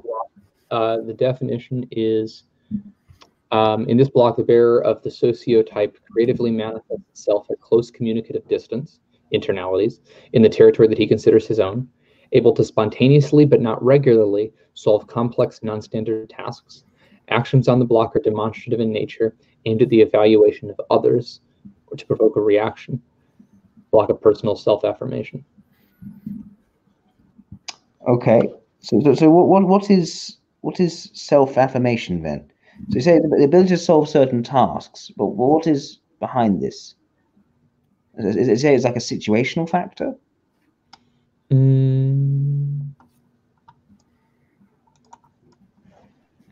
Well, the situationality of it, like as far as like that, all seems to relate to some other dichotomies that like split. For example, like the one thing Glenko mentions about the suggestive or manipulative function is that a person fixes some like long-term habits on that function, whereas like the demonstrative function is an unstable function because it's the opposite in rationality to your main program function. So the demonstrative function is implementation contrary to local conditions, sudden pulse to action, attracting the attention of observers. Okay, so like a sudden jump into action. Yeah, explains this a bit. Okay, and how's that similar to the manipulative function or suggestive function, or what we call it in Model A? I guess it would be that in Model G, they're both higher energy than, say, the brake and the control function. And I know that's a big difference between, at least in the energy, than the Model A, which is like the information dimensions. And there's still some element of that there. Okay, I'm still not. I can see the rationale for social mission. The idea if you take these 4D information elements, 4D functions, that they all show up most obviously in a person. I can see the rationale for 2D being social adaptation, that these are areas where you are taking information, you're forming norms, and so you're growing within familiar situations. I'm having difficulty seeing that there's rationale behind self-realization. Well, could we actually jump to inflation? Because I have something interesting to say about that. Yeah, I think one of the weaknesses of the activity relation is one person's vulnerable is the other person's ignoring. And so if you grow up in a family environment like that, those two elements are almost absent. And I think Rowan LaPlante also correctly sees the ignoring and the vulnerable as very neglected and not hardly ever used. Now, I personally don't think the ignoring function has to be that way, but I can see how it often is. And so I think that's the justification for the inflation. I also want to say that I actually am not a proponent for Model G. I think it has some cool ideas, but I'm actually probably more on your side in this debate, Jack. But I want to like steelman it as best I can. No, fair enough. And something that you noticed, which was correct, is last time was there's sort of like a weird asymmetry to how Model G is laid out. And the reason behind that is Gulenko is thinking about information elements as types themselves so that he can achieve a fractal recursion. And I don't like this. I think that he's way over his skis. But I think that's why he laid it out this way. You can see how like the top 1 and 2 are 4D, 3 and 4 are 2D. Those block nicely. But then it's not the same for the bottom. They follow inert and cautious. Yeah, I think this is an interesting exploration of additional blocking besides the Model A egos and superego, superid, and id. But I think that you could make other blocks. And one of the geniuses of his model is if you tile it, which you can, then every function is by the 4 that it can block with based on the tandem rule. That like there's an irrational and rational. Yeah, that makes sense. Because it's been set up along both horizontally the benefit cycle and vertically the supervision cycles. Yeah, could you say that again? You cut out. Because it's been set up horizontally by the benefit cycle and vertically via the supervision cycle. Right. So I see that these blocks, it's Gulenko probably puts more emphasis on them than I would, but because he thought about them, then maybe he came up with something good. So I don't think that these have to be the only blocks. Personally, my own opinion. But you could look at all the different kind of blocking, and it's really cool that Gulenko's tried to work out some of them. Yes. One thing I will say, I think Vladimir just pointed out just now down there, that Rowan views the ignoring function as weaker even than the vulnerable, which I don't agree with. I don't think shows up in when you're actually typing people. No, instead, I think the ignoring, you see trace amounts of it being used in certain situations, whereas with vulnerable, it's more that empty black hole. You're not seeing any of it. Mitchell, you were shaking your head before stuff. It looked like you were shaking your head. Were you disagreeing with something, or were you just sort of, I don't know, just moving your head that way? I don't even remember. Okay, then I assume you were shaking your head. I've been like thinking of things to say as you and Andrew have been having conversations, so I might have just been having conversations in my head. Yeah. One thing I want to be careful of, Andrew, is that this becoming a you and me discussion rather than me and Mitchell discussion. Right. So I want to be wary of that. I know that we can often easily hit it off together. Yeah. So, yeah. Where were we? So, yes. Bringing back to my point about blocking, Mitchell, I can see how you can put every single element with every other element and come up with an interesting interaction. But I wouldn't necessarily call those blocking. And I feel that by tearing the atoms apart, you're losing that value of the blockings. Okay, so there's actually some sense in which I even agree with that. Like Gulenko doesn't use all the blockings that I posted on that one site. That was just some like fun speculation on my part. He mostly uses like, social mission, social adaptation, self-affirmation, inflation, and then the vertical blockings of the energy. Yeah. But you're right. Actually, the point that you're kind of getting at, that these blockings come together as a whole, actually sort of fits with the idea of how Gulenko views the types as these holistic gestalt images that you have to recognize together. And if you take them into parts, it doesn't translate into a whole just by smashing things together into an integral whole. Okay. Boy, Vlad is asking he can join the stream as well. Is that something we're going to allow? What do you think? Let's not do that. Let's keep it this Yeah, you know what? is the spicy extra. So much to discuss here. It's like we could consider having a discussion in the future, I think, as well. Yeah. And if Vlad wants to come on that one, we can allow that maybe. Okay. Yeah, definitely. I think that is more reasonable. Sorry, Vlad. Next time.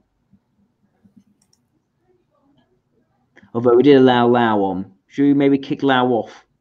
Yeah, that's cool with me. Yeah. Okay, Lau. Can I say one thing before I go? Say one thing before we kick you. Yeah. Okay, so something you're talking about earlier is why are the irrational and rational functions stable and unstable in Model G? I can give you my own opinion. Again, I don't know if this is how Gulenko talks about them, but I think that because the leading is so strong, it orders the accepting functions. So they tend to be rather definite. Whereas because you can use the demonstrative and the creative together, in a way they contaminate each other. And in a way that's a good thing, because in Model A, your duals and your Mirage's creative has their demonstrative sort of built into it. So you can accept it and then use it through your mobilizing, but it achieves the weakness of your vulnerable. Right. So I think that the price of doing both of those things at the same time is you can't be doing it at the same time all the time. You sort of need time to use your demonstrative, and you also need time to use your creative. And because they're both happening inside of you, they naturally synthesize together. But it takes more energy than something like your leading that is happy to do its thing by itself. So it makes sense to me that the leading function is stable, and then when you try to use one of your producing functions, it's unstable because it takes energy to do it. Okay. Although one thing I'd say to that is it really the case that people experience a decline in energy when they're using their creative and demonstrative? If anything, I thought it's quite a natural and fluid state. So my opinion is if you focus heavily on your creative, it actually opens up your ignoring and it starts inhibiting your demonstrative. But that's my opinion again. What does Gulenko say on that, Mitchell? As far as the losing or gaining energy when using certain functions, well, actually that corresponds somewhat also to the accelerating decelerating dichotomy, which relates to quadra values. So actually, yeah, the demonstrative function in Model G, which is the creative in Model A, actually does lead to more of a charging of energy, whereas the creative function, although a very strong, is a bit more draining. That's actually one way he describes the flow of energy in the type and in the social progress through the quadras as this cycle of energy, actions, and then gaining information, which takes more and more energy to maintain, and then it lowers the energy, and there's these up and down cycles of kinetic and potential energy and things like that, building up energy, using it, and so on as they go across the tunnel. I guess, okay, that's interesting. But I should remove Andrew at this point. Andrew, you all right to go? Yeah, definitely. Thank you. Okay, thanks, Andrew. Thank you for your insights there. Very appreciated. Right. So now one thing that there's also easy to do, but again and again we find that rather than a sort of structural theoretical support, it's more empirical. It's more about seeing how these types are acting in the world. But that's also surprising for me, because I don't think Gulenko has much of a reputation as someone who does key empirical experiments for putting together these models. Has he actually done experiments to show this? To show, for instance, how the rational types do all these things which you mentioned before, and from energy level, from how are they able to relax, how structured they are in different environments across these various spheres, or is it just his anecdotal observations? Yeah, I mean, he does do and wants to do more experiments in his ideas all the time to demonstrate things. But yeah, a lot of it's just based on his experience. You see how the types act in reality based on how you divide them over many, many years. Watch the relations. Actually, this was another point that relates, because like there's this experiments. You guys talk about the experiments of the benefit rings and how it was like not really that meaningful because Galenko didn't get the whole benefit ring together. And like there is something valuable in demonstrating the whole benefit ring together, but really that's actually very rarely how it happens in reality. Most of the time, and this is something Galenko's seen a lot, is what you actually have is just two people in the benefit ring interacting.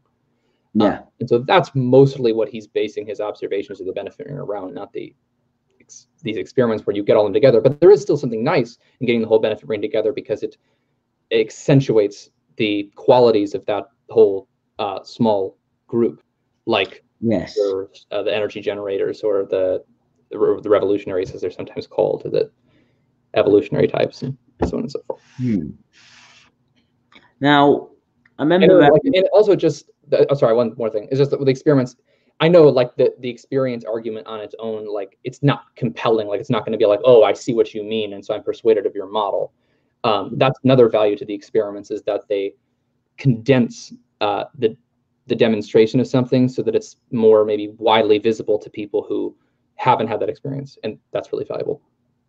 Yeah, fair. Although, if I recall from looking at that experiment, it didn't actually have the success which Ben wanted it or suggested that it had. If anything, it seemed to suggest a more viable model for energetic communication to the full quadra suit rather than the benefit cycle. Oh yeah, that's a really important model. Quite unstable. So I mean, the quadras are like an energetic ecosystem on their own, and that's also important. And they charge you with energy. Yes. Whereas benefit cycles, it's like the progression through those quadras leading to this sort of tension of opposites. Like the benefactors, they operate on there's like a dynamics to this. They operate on the suggestive function of the benefactor, operates on the suggestive function of the beneficiary. There's like a bit of like a hypnosis there. I think Oshra described that a bit. And the beneficiary has more innovative actions on its demonstrative function, which is its creative in Model A. Yeah. Like the weaker control function of the benefactor, but eventually that relationship, you even described it almost as like an energy orgasm in a way, like an overcharging of energy, and that's exactly what happens in benefit relations in energy. Not stable relationships. They're not meant to be like as comfortable or stable as the quadra relationships. You imitate your benefactor, and then you learn certain skills and do like intensive work together. They're intensive work relationships, but after that, you actually have to separate, or an energetic explosion occurs, and they can actually be very conflictual. Yeah, which I think makes sense, certainly in terms of how relationships is described. And it makes sense from the model perspective, looking at how a beneficiary is needing almost too much of a creative function of a benefactor. At the same time, the benefactor is trying to satisfy its suggestive function, but it can't get any of that from the vulnerable function of the beneficiary. So there's inherently unstable. And if it does push forwards, it ends up pushing forwards into, say, another ring in the cycle. So another part of the ring. So yeah, no, I can see that instability and progressive movement forwards because there's dissatisfaction. It will fall apart into another. That's something really important in Jungian psychology, for example, that there's always a tension of opposites in the psyche. And actually what happens if you have, like, for example, a quadra, the quadra is the most comfortable. But what happens is if you just have a quadra for a while, there actually is a lack of tension. And people actually need the tension. Well, not need, I'm not saying need, but like they're moved by the tension of the adjacent quadras and kind of attracted to that as well. So like beta being attracted to gamma or alpha to some extent, to energetically move the psychic energy, which also comes from Jung. There's like another definition of that in his sense. It's possible. I'm not sure whether to agree with it or disagree with it. I don't know yet. But maybe. I mean, certainly a little bit of tension in one's life can be a good thing, although I think at least in the types which are most inclined towards tension, They were to create that tension through their relationships. We take, say, an LSI and EIE duality. That's pretty tense, and they create that tension for one another. Yeah, beta quadra does have a lot of tension. It's the highest energy quadra in itself. Yeah, that's true. No, so there's also, and there's I don't know if I go as far as say there's no tension as far as inner quadra, but it's increased even farther. Yeah, I mean, I can see alpha and delta duals maybe wanting something to spice up their life that isn't BDSM. So yeah, I mean, fair enough. What was I going to say? I'm trying to remember now. What was I trying to say? Damn, I forgot it. I can't remember what I was saying. That's irritating. What else can we say about Model G, Model A? I think maybe it's a good time to segue into a break. Jack, you look a little bit tired. So yeah, well, I've run out of. Yeah, fine. Let's have a break. Let's have a break. Yeah, 5 to 10 minute break.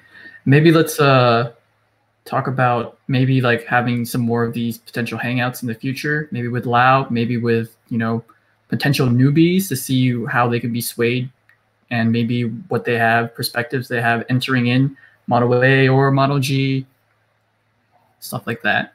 I actually remembered what I was going to say. Yeah, so it is interesting that these intertype relations do match up rather well with old Model A.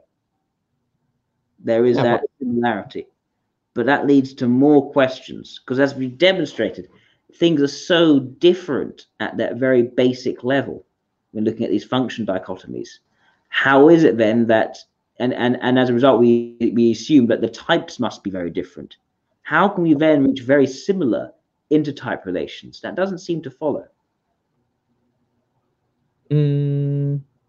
Yeah, I mean, I don't know. We haven't really explored all of the intertype relations, just a few of them. But not even so, I see your point. I mean, and also because, like, as much as I say these are two separate paradigms, and that makes it a complex debate. I'm not saying that like no one has anything wrong, or that there's no corrections that can be made, and it's just like pure relativism or something. Maybe, but it is the point, because out of all the relationships, right, the benefit relation is the most difficult to straightforwardly define. It has the most different bits operating in it to define it. It's very complicated because it has the inclusion of the suggestive, the vulnerable, and the creative, and even the mobilizing leading to differing degrees. It is the most jumbled of all the definitions of any intertype relation. So for that one of all of them to bear such a close resemblance feels very strange to me. And what it suggests to me, from if I put my negative hat on, is that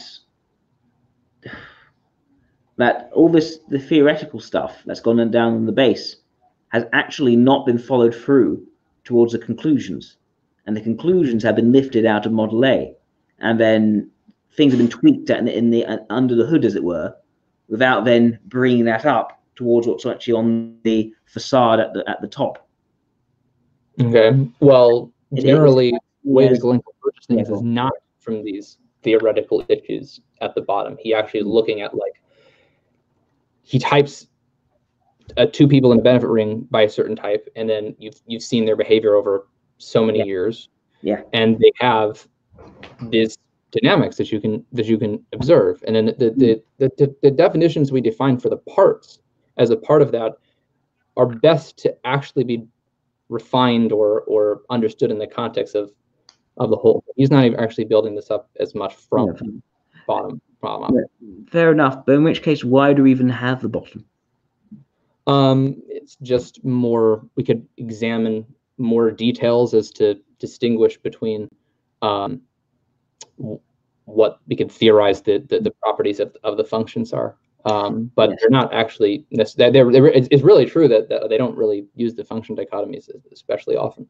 Yeah, but that then leads to the question, why don't we just chuck Model G out and just keep the various empirical holistic musings, which clearly like how the program function works, how the creative function works in each position, and so on and so forth. Those each have a description. No, fine. What you could do then is you could have this is another diagram showing, for instance, higher dimensionality. This is a social mission. These are social mission blocks. Social mission combinations. These are social adaptation combinations based on dimensionality. What you could basically do if you take model A, right, and you also have another diagram next to it, just showing the dimensionality, going 4D, 3D, 2D, 1D. That already covers the benefits of putting together the demonstrative and leading, or in Model G, the leading and creative, and as well as the role and the mobilizing or launcher. Mm-hmm. So that benefit is already applied. You can also do other rearrangements in Model A to show other concepts. Is the value of Model G purely the fact that you put things together in another form, just to articulate a particular point before going back to the overall Model A model? But where are they going back to the overall Model A model? Well, Model A has traditionally set out different information elements in a certain way. Now, it's impossible for any model, right, to show every single concept highlighted with equal importance. You have to choose to arrange it in one way or another to convey a certain point. And Model A was decided to convey the greatest number of points without conveying any particular point with absolute clarity. If you want to take away all the other points you want to convey and just convey one point, you can easily put together a different diagram. For instance, I think it's, I can't remember which one did it. I think it's Model L by my friend Alicia. It showed rationality a lot more, right? You could do model just dimensionality and just show the 4D, 3D, 2D, 1D, which again will show the concept of dimensionality very clearly. You can just have these different drawings, different diagrams to convey points more clearly. It doesn't necessarily mean that you're creating a whole new model for understanding the whole of socionics. It's simply you're just conveying the information elements and they're in certain functions. Well, you're conveying the functions arranged in a different way just to convey a certain point, a certain advantage. That can be dimensionality, that can be inert and cautious, for instance, which was basically what the inflation block is about, as opposed to contact and bold. You can do all sorts of things like that while still taking on all the premises of Model A. You're just showing different bits. You're highlighting certain areas. Why not do that? So why not just stick with Model A and like there's lots of ways that we could choose to theoretically conceive of this model. We want to hear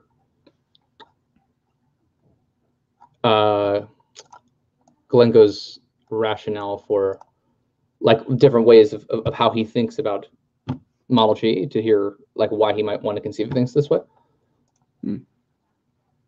Okay, well, hang on, I had a few things here. Here it is. Okay. Okay, so here's an article I could. Do you want to post that? Yeah, so, yeah, I'm gonna do. Here. Yeah, vertical power blocks in the power model, the energy model. Getting acquainted with the modeling of behavior in various sciences, I realized that in any model of behavior, there must be at least 4 blocks, special devices that ensure the viability of the system. First, it is there's a block of receptors. Their combination forms a perceiving device that provides the connection of the simulated object with the external environment. Secondly, the decisive device. Keep in mind this is translated, so it might be a bit messy. It processes the information coming from the receptors and makes decisions regarding actions. Third, the effectors are the actuator. Having received the necessary resources and commands from the decision-making device, it embodies the goal set in accordance with the current situation. And fourthly, in a workable model, one cannot do without a memory device, a memory unit. So how does the energy model, Model G, meet these requirements? The receptor block is formed by the launcher function and the control function.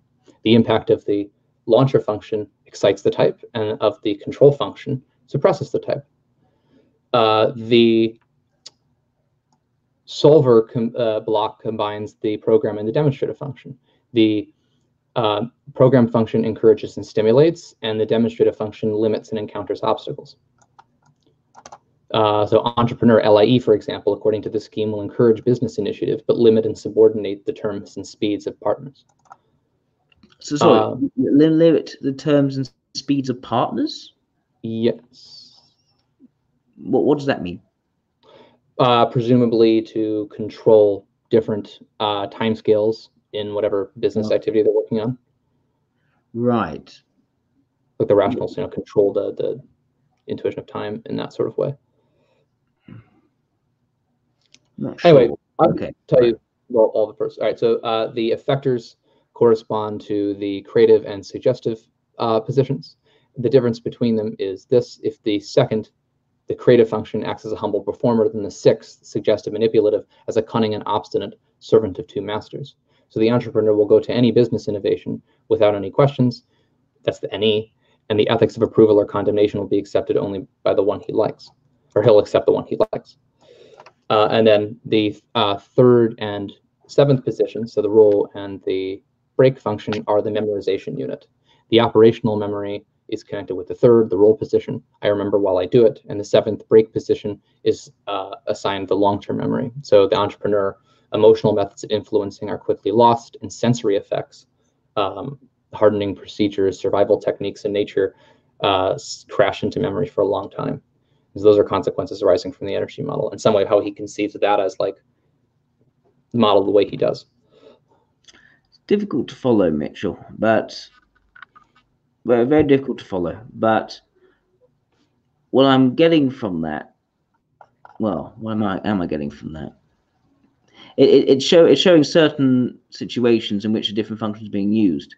It's not necessarily conveying to me, a usage of this function, which is different to what already appears in Model A. Maybe in some areas, I'm not sure. It's hard to follow. Could you just give me a clear example again of this idea of following two masters of a suggestive function, manipulative function? Sure. I can try to think of something. So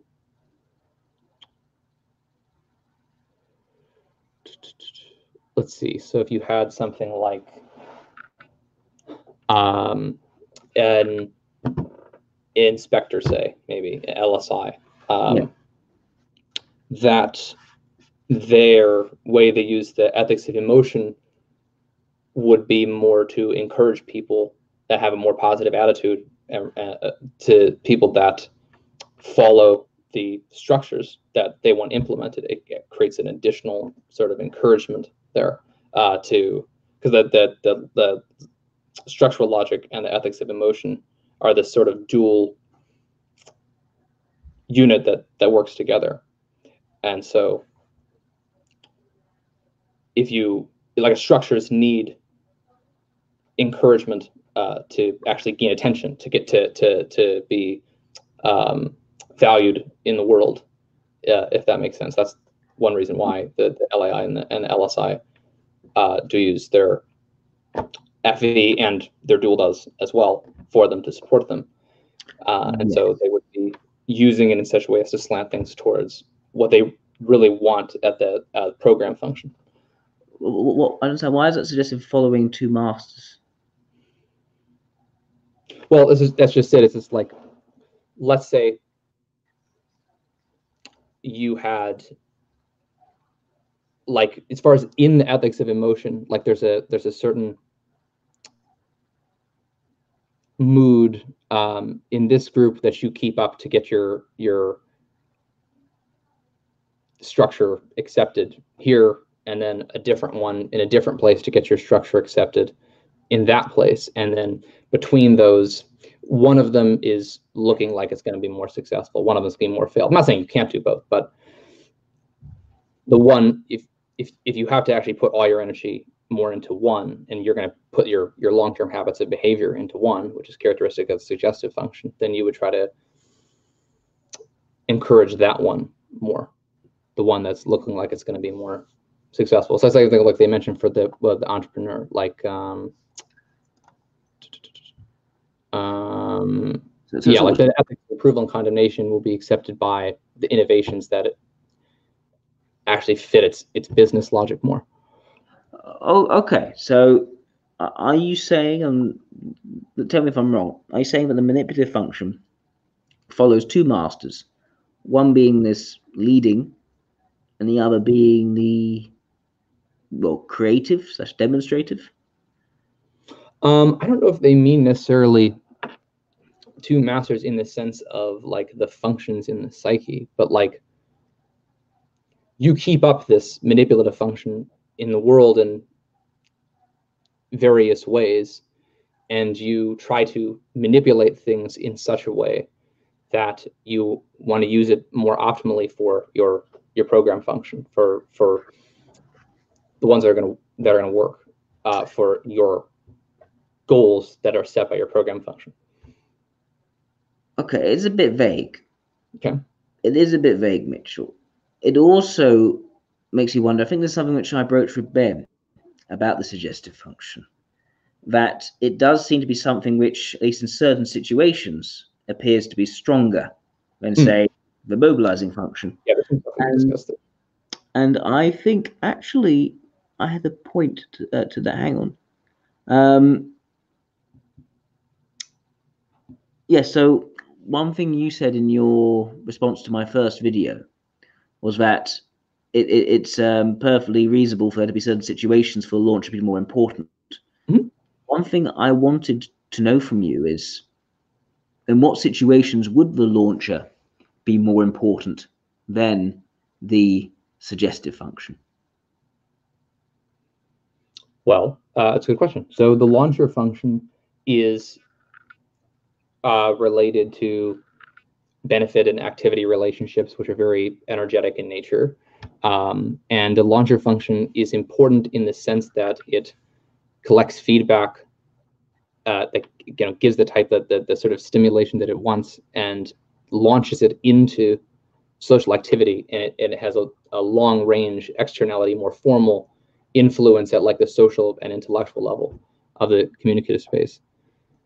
Whereas a suggestive function is used more on its territory and actually serves more as the long-term habits and yeah, I don't know what else to say on that. Long-term habits of the type that they can do, not necessarily with the greatest informational understanding, but with endurance and in a way that actually supports the program function or like the control function. Could you give me an example of that with a type? Which one? Let's go for who's someone who I and Victor Glenn actually agree on for a typing? Who's someone which we both agreed on for a typing? Do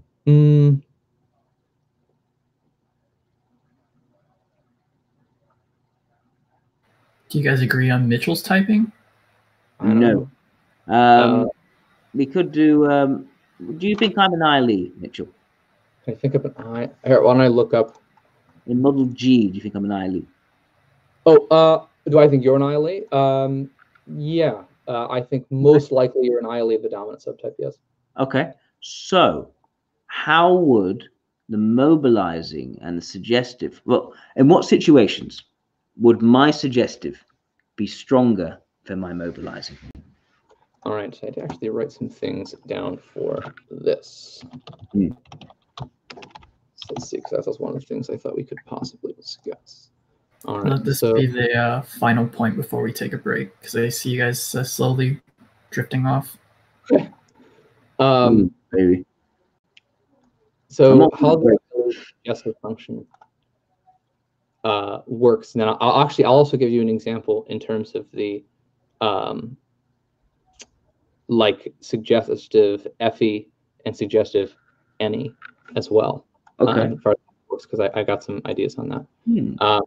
So the I-Lee suggestive. So for example, one thing that the I-Lee does, I don't necessarily you're so focused on this personally, but I-Lees are a common type for inventors, and they frequently work with technology and things like that. that's a common occupation for ILEs at least, and that's involving a lot of TI and SI. And so the ILE is very good at arranging their space in a way with their work that to do very comfortable work where all their tools are easily accessible, and they and as far as like where like the manipulative functions almost kind of selfish in a way that they like to be cared for. They're conservative in their tastes and everyday habits, and they place their convenience first, and that fits well with having the dual support from SI. So in a way, you can almost see how that function kind of controls them in a way, because it sets like these habits that support their main NE stuff, but also benefits them, and they want to actually manipulate things to put it in the best situation for them, and that's ideal in certain relationships. And now here, let's get into.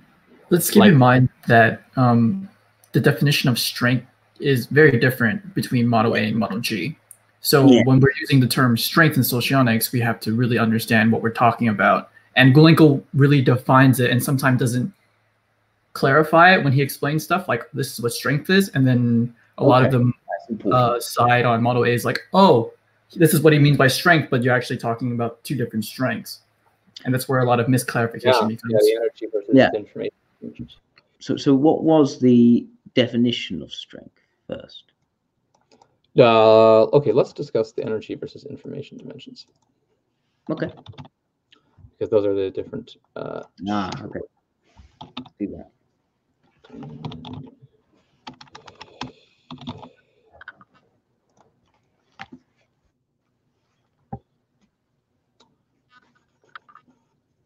I have this written down. Okay. So the fact is that dimensionality can be understood in different ways. This is either the freedom of action of the function, degree of freedom of behavior, or the complexity of the internal structure of the function, which occupies one or another position in the model. And if in a simple way, then we're talking about energy or information dimension. So an information dimension will increase from input to output, similar to how individuals, well, that's more like how the sociotype's actions gets more complex as they go from the launcher to the program to the creative to the role. But that's not energy dimension. The energy dimension is more like the energo maximum, energo optimum, energo minimum, and energo pessimum. And so the program and demonstrative function in Model G are energetically strong, and they have the lion's share of the total energy consumption of the Socionics object. I'm going to post a link to this article so people can read it if they want. Maximum, whereas optimum, I imagine. Optimum is the function that takes as much energy as needed to solve the current problem. And rule and the break are energy minimum functions that support the functioning of a socionic object at a lower energy level. And the launcher and the control function are functions frantically spending residual energy only in the most extreme case. Now that's an interesting point, Mitchell, because purely from just saying optimum, just using whatever energy is necessary to fulfill the problem, I find that doesn't really make much sense for my suggestive function. I would say that I don't solve the problem. So it's moot whether I use the right amount of energy or not. I don't solve the problem. Clearly, I'm not using enough energy, if it is a matter of energy, or just a matter of just not knowing how. So you're just having trouble making sense of how energy optimum is in your case. Because yes, this idea of optimum makes a lot of sense for the creative function Model A, demonstrative function Model G. It makes so much sense because it's cautious, but it's strong. So it's understated, but it's very capable. It's able to, again, use as much much energy as needed to fulfill the problem. It doesn't overdo it. It doesn't make a big show of it. It's quite subtle in how it works. It makes complete sense as optimum. But also suggestive function is similar to creative in many ways, but it's not strong. So when it says to fulfill the problem, it suggests a degree of strength, of capability. There is a subtlety to suggestive function, but it is not capable. So how does it fulfill this problem? All right. Well, so one thing that's different, and I know you and Ben discussed this a little bit, is there's the difference in the communicative distance in the launcher and the Yes. suggestive function. So in here's what it says. So for example, if you're going to take like the FE of an LAI or something like that, in order to correctly assess the manifestation of extrovert functions in an introvert, and presumably introvert functions in an extrovert as well, it is necessary that they perceive the situation as familiar and not public. So these are something that's done more on the territory and the type, but not like solving a social problem on that type. It's not like, ILEs are the sort of people you'd come to just to do like SI in like providing comfort to the world or something like that, or health and maintenance and things like that. But on their particular territory, they're able to actually have some degree of endurance and capability there in solving those kind of problems for themselves. I'm a total mess. Like, literally, my physical surroundings are messy. I remember you said before about the idea of investing in their tools and easy access to get to. No, they're all over the place. Yeah, I mean, Galenko does agree with that description of the seeker, that they're very scattered. Yes, so like exactly. But you're not doing that. Like if you, this is the idea anyway, need it's only used like if you have to. That's how the energy optimum block works. It's not like you generally keep up on that. It's more like it's done if you're doing a particular task that would require that.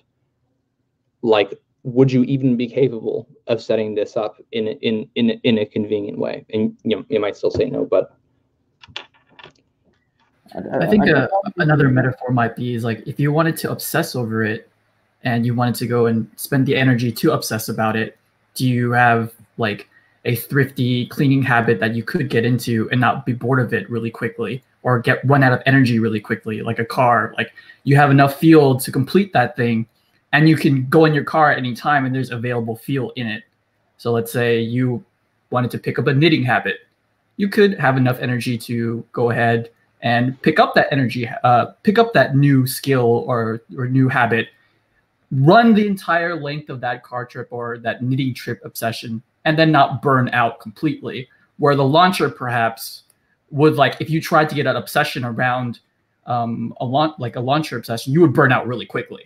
Like you would try it for like 2-3 hours and you'd be like, fuck, oh my God, like, this is just way, way, way, way too much.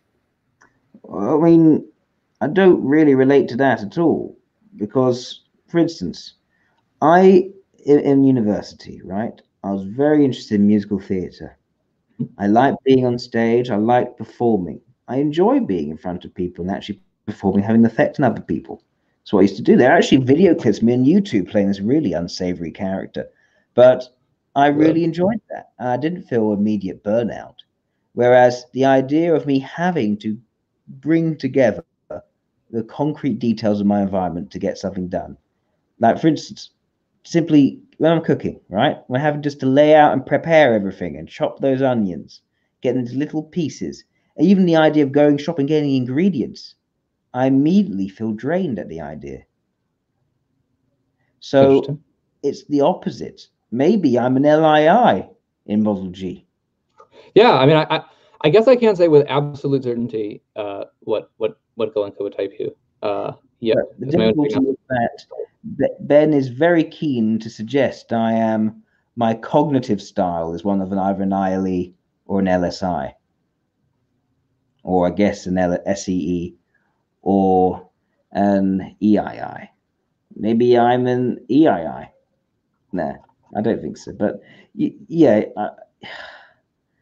I'm not sure at the moment, based on this definition, if I would fit any type well in the various collections of different particles of theory that that Victor Galenko has put together for us. Right. Well, yeah, I guess maybe we'll see in that regard. As far as what you are. One other example he gave as far as suggestive function is that the emotions. So here's what he means, a little clarification by the strength of the function. It doesn't mean the amplitude or the amount of manifestation recorded by an external observer. It is clear that extroverts are louder and more waving their hands than introverts. What he means by the strength is the amount of endurance in work and the adequacy of the function for the particular task.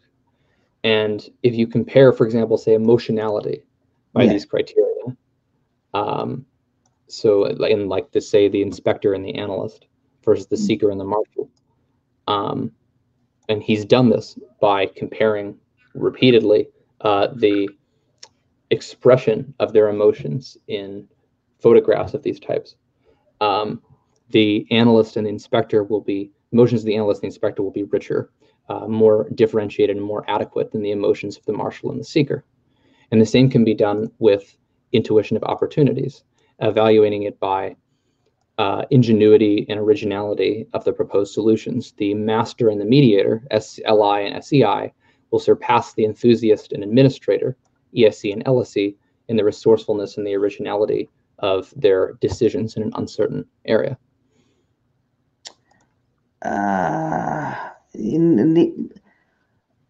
It seems completely contrary to how I have typed people and what I've observed in myself, what I observed in other people. That could be one of the biggest areas of contrariness between the models, most likely, because I know you do use that mobilizing versus suggestive a lot, and that's not something that is used in model sheet. In other words, every single time I've typed someone through this method, I would have basically done it wrong in Model G. And so I may have had, at least from Model G's perspective, I'd have made countless mirror typing errors.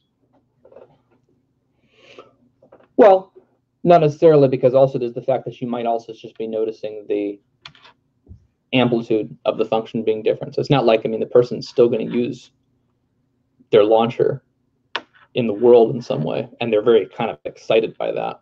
So it motivates the type a lot, the launcher. So you might still have noticed that in some circumstances and still considered it to be, relatively weak. Goodness. All right, let's definitely take that break. We are going on. Okay, let's take that break. Let's look at some questions. Let's look at some questions. Let's look at some questions. Sure thing. Let's see the questions. Was any here? Let's see. I know there's one guy's asking a question, but if he's aiming it at us. Female ENTP says, can you please have the time to do this again? Maybe tomorrow? Not tomorrow. I'm working. Yeah, during the week, it's hard for me too. But maybe another weekend would be lovely. Well, I've got other people also want to have discussions with me. So, yeah, I've been. And it was good to have this discussion now, because it's like, I wasn't necessarily obvious to me coming into this discussion of what we were going to like discuss and like where the issues would collide. So like now that I have a little bit more experience with that, I wonder if it might be possible to even make it even more productive in the future. Yeah, maybe. I think it hasn't been, but the thing is, I prepare some stuff. Like I have written out responses to your responses to my video, and also I put together like a table of various function dichotomies and how they interact. But I just keep those as things to refer to if they come up in a discussion. Gotcha. I feel there's something organic about just discussing and seeing what comes out, and I sort of like that. I don't like limiting what we're going to discuss so much. Yeah, I don't know the structure. It grates on me because something interesting can come out which we can then explore. Mm-hmm. And I think and yes, stuff which we intend to discuss will almost certainly come out as well. So I find I like each one of these being a surprise, and I think actually it's almost impossible to control the outcome based on where it goes. I think there's almost no point in doing it. I think one of the things that could be more productive is we could spend less time reading descriptions, because that's something like somebody could have a link to, and then they could read it on their own time, and that would save a lot more time for discussions. Sure. But this is another issue that, at least for me, I'm in an advantage here, that I'm not reading from descriptions because I've got it all in here already. Whereas Mitchell, I think you haven't got it all in here already, or you're not as confident maybe in putting it together in an articulate format to then say very quickly yourself. Not sure why. I know Andrew had a lot of experience explaining this to people live. Yeah, fair enough. And also he's representing Golenko, right? So it's not like if Golenko directly interfaced with you, that would be a different story. Then he would just use all his stuff in there. He wouldn't be reading descriptions. That is a fair point. You are in a disadvantaged situation because of that, because you are defending a particular figure and their views rather than necessarily conveying your own views from understanding the model. So I'm trying to do that, but I try to reference his views to the best of my ability to make sure I'm representing it. Yeah. Although at the same time, I do think that my views aren't necessarily entirely my views, but rather what I've picked up from actually reading through what the definitions are. So, but then again, I don't think Golenko's set it. It seems evident to me that Golenko hasn't set it out as formulaically as Alstra did, in such a way that you can easily show how every single bit is interconnected and linked, which leads to how everything makes sense. No, and that actually does get into the cognitive styles and the evolutionary versus involutionary types. Is that Alstra, for sure, she types Alstra as an ILE, and so she has that causal determinist style, which is like every link is very clearly placed in the model, whereas Golenko has the holographic panoramic cognitive style, which is more terse and succinct and like holistic in describing these larger cuts of the problem. But that doesn't necessarily mean that it's a bit harder to understand how it links in the intermediate links together. So I think that's, I guess, something we're working on putting together so that more people can understand that. Yes. And of course, I am a causal deterministic cognitive style, representing a cognitive deterministic, causal deterministic cognitive style. So it matches up well for me. And maybe it's the fact that I like Model A simply because I'm a causal deterministic cognitive style. But I don't know. I guess the audience will be the judge of that. Yeah, Golenko does make a point, or just maybe an observation or statement, that Model A people, or the people more that agree with Model A, tends to be more of the process-orientated type, because it's just more logically sound and all of it's there. And they also present the bigger picture and then all the connections in between, but then they sort of sometimes leave out like the other way, right? So if it was going horizontally, what about the vertical way? And Golenko does a really good job of zooming in on these fragmented pieces where most people on Model A are not focusing on. And then he just kind of like extends that part. And then it doesn't fully explain that part in a super logical sequence, but goes on to jump to another part that everybody else is not looking at. So he likes to jump around in those points. You know, I would totally appreciate that. I would totally appreciate the idea of jumping around different parts of the model to highlight areas of import, to actually build a greater understanding of the nuances which aren't entirely obvious just by looking at Model A as it's typically set out. I think that is a great idea, really great. But that does not, if that is purely the rationale, with a totally different set of functions, that's what strikes me as there's a dissonance there. Because what I do, that would be great. There, I'm sorry. Yeah, you cut out like halfway.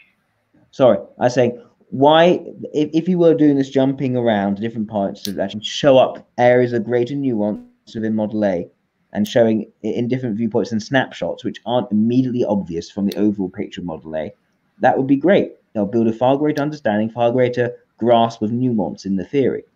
But if he were doing that, why would he then create a whole new model, whole new set of definitions for various things, and wholly new function dichotomies, which he doesn't even pay much attention to anyway?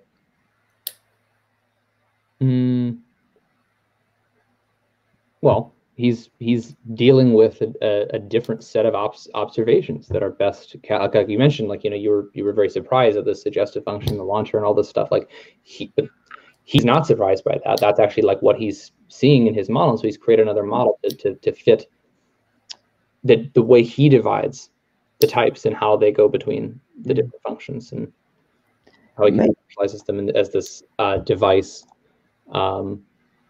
with the vertical and horizontal links that it has.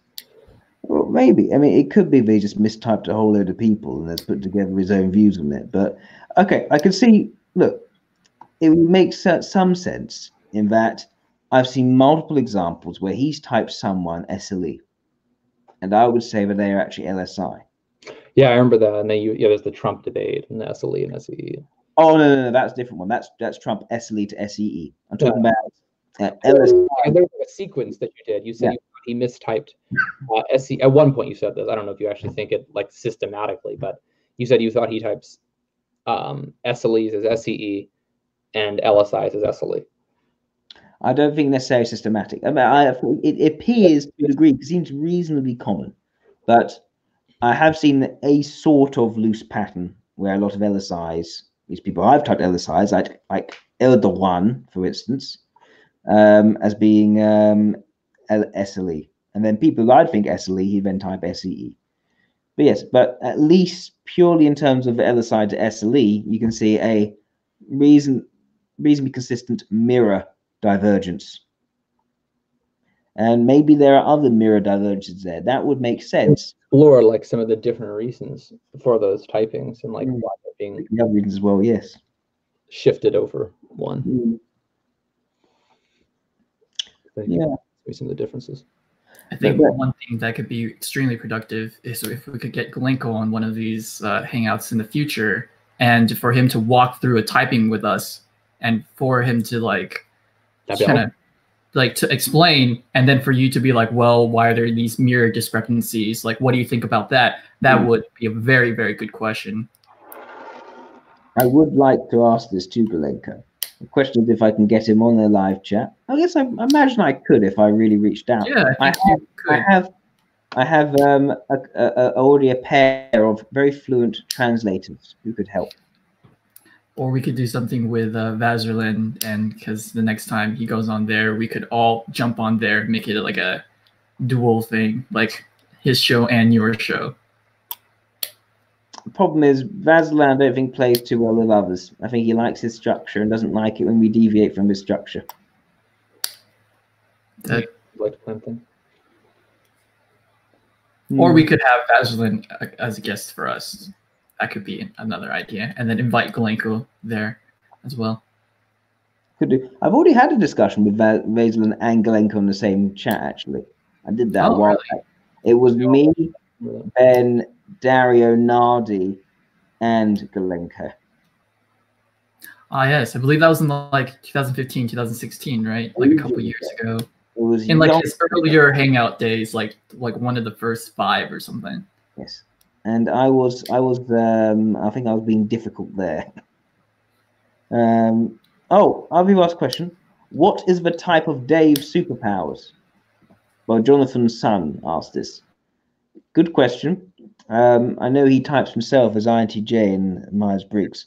I would venture as a possibility the LIE in Socionics. And I would actually agree with that. Oh, but...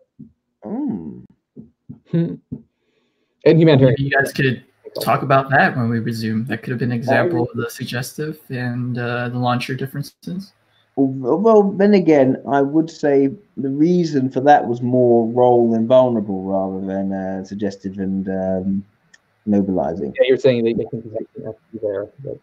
Yeah, there's too much extroverted ethics there. They can get into some reasons why I type him. What would you say his DCNH would be, Mitchell? Would you? Good question. That's less obvious to me.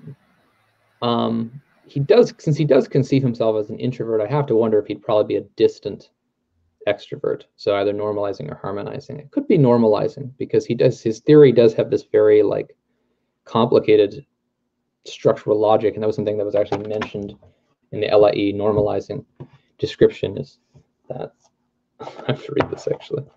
It's right here.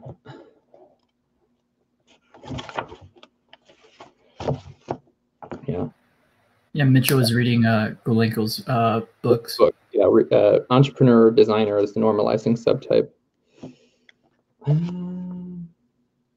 Loves to explain his rather complicated systems and tries to circulate them as models for a wide range of phenomena. Although he tends to oversimplify developments, losing sight. Yeah, well, there it is. Like they tend to have these complicated models, and the normalizing LA will not believe assumptions that are not backed by evidence. He focuses a lot on like the evidence and the agreements that people can make on the types, like double blind. That's like a big focus of his. That is also so kind of very p-valuing, I think, as you conceive of it too. Yeah. It's like he approaches his model in some ways as like it's not focused on like the structural elegance, but like trying to just empirical patterns emerge. I find there's a lot of splitting hairs, and almost arbitrary how these hairs are to be split. That's because he's noticed something that's different here. Oh, I've got to split my model into multiple parts to make sense of it. Yeah, it's actually somewhat similar to Golenko in that sense. So we could have that conversation about Dave's model. Which model? Dave's model. It's different in that sense. Like another typology that has its own reasons for splitting things, and they split off from created their own structure. I don't know. I think it's no. I feel the shape of the model is very different. It is very different. What I mean, well, actually, to be fair, maybe with DCNH actually, but 211, but far more. Because his issue is one of endless subtyping. Yeah, he's got a lot of. He has like 9 binary coins. I think it's like 2 to the 9th power types. Oh goodness, he's gone further. Yeah, well, that again is endless subtyping. It's endlessly splitting hairs, right? Rather than what Golenko is doing is sort of restructuring and focusing on different parts in ways which don't integrate together. One's AI, one's LIE. Yeah, maybe. Yeah, they're both evolutionary in that sense. Exactly. I know some people were suggesting that C.S. Joseph was LIE, but I've changed my mind on that one. What do you think he is? EIE. Yeah, I think that makes sense. But okay. Now that is where it's interesting, because I typed in EIE because his introverted logic seemed especially weak, whereas there was quite a bit of extroverted sensation. So he was trying introverted logic. It just wasn't. I haven't actually looked like closely at him. I've just sort of heard things. Okay. Well, have a look. See what you think, because if this conception is right, that essentially the mobilizing suggested being swapped in our understanding, you may type in IEI, or you may see something completely unrelated to this point to type in a completely different type. Yeah, that's one thing you guys could do is maybe you could look through Golenko's typings and you see which ones you agree with, Jack, and which ones you disagree with. Same with, you and Mitchell can come up with things that you disagree with and agree with. See how you guys reach that conclusion. What is complementary and what is not. Yeah, I put that together a while ago,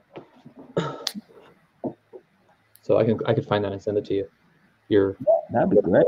You actually got a list of Golenko's typing. Yeah, I mean, yeah. Happy to take a look at that. That would be cool. So I've already got my bank of benchmark typings. That's what I was comparing it to. Do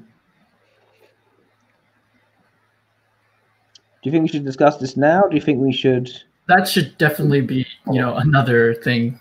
I think so. Maybe next weekend or something like that. Yeah, no, I think that is fair. I'm just trying to see if there's anything else from my response to your notes. which we could discuss. Okay.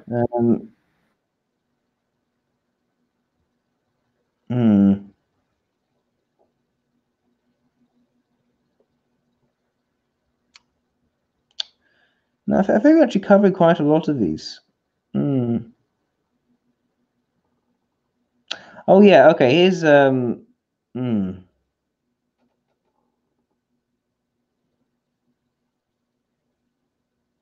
Yes, you. Hang on.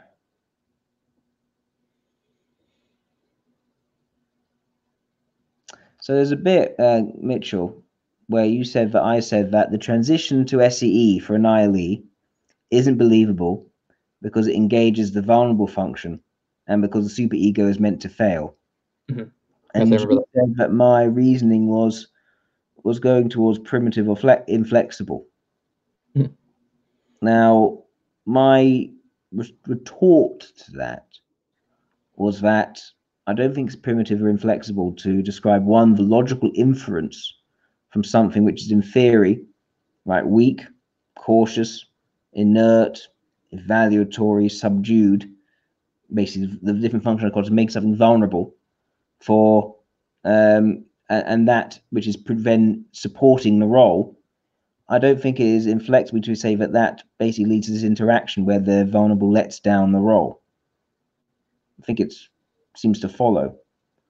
But right. So, I can see how that would follow based on some axioms. I guess what I probably thought was primitive and inflexible maybe about it is that this, I think it was this idea that I think it was like a superego just was kind of meant to fail. That was sort of like the sense that I got. I thought that was a bit deterministic, perhaps. Yes. That the superego, I don't really see that, and that the superego certainly is weaker than. I'm not denying, like, there's certainly these hierarchies of strength, but I don't know if I go so far as to say the superego, either the role of the break function, always fail. Yeah. Oh no, I think. Well, when I say meant to fail, I may be reading too much of a determinism into it. Fair enough. Like almost like, look at the clock. Oh, it's so well designed. It must have been made by God. That sort of thing. Fair enough. Okay. No. But what I was getting at is that if you look at the function dichotomies for a vulnerable function, including its roles of the producing function, the supply function to the role function, it seems almost set up in such a way where the role function is meant to call on it, and it's not meant to budge, therefore causing the role to fail. And I think that makes some sense because we can, if you take an ILE like my type, right? When I do use extrovert sensation, and I use it not blocking it with introverted ethics, I'm blocking it with introverted logic. If you see me on my forum, I can, to some extent, lay down the law of certain rules. Mm-hmm. What I'm not very good at doing is asserting myself based on my personal relationships. Actually calling on trust or loyalty to help things out in that regard. I have no confidence in doing that. I wouldn't dream of doing that. So that's what I mean.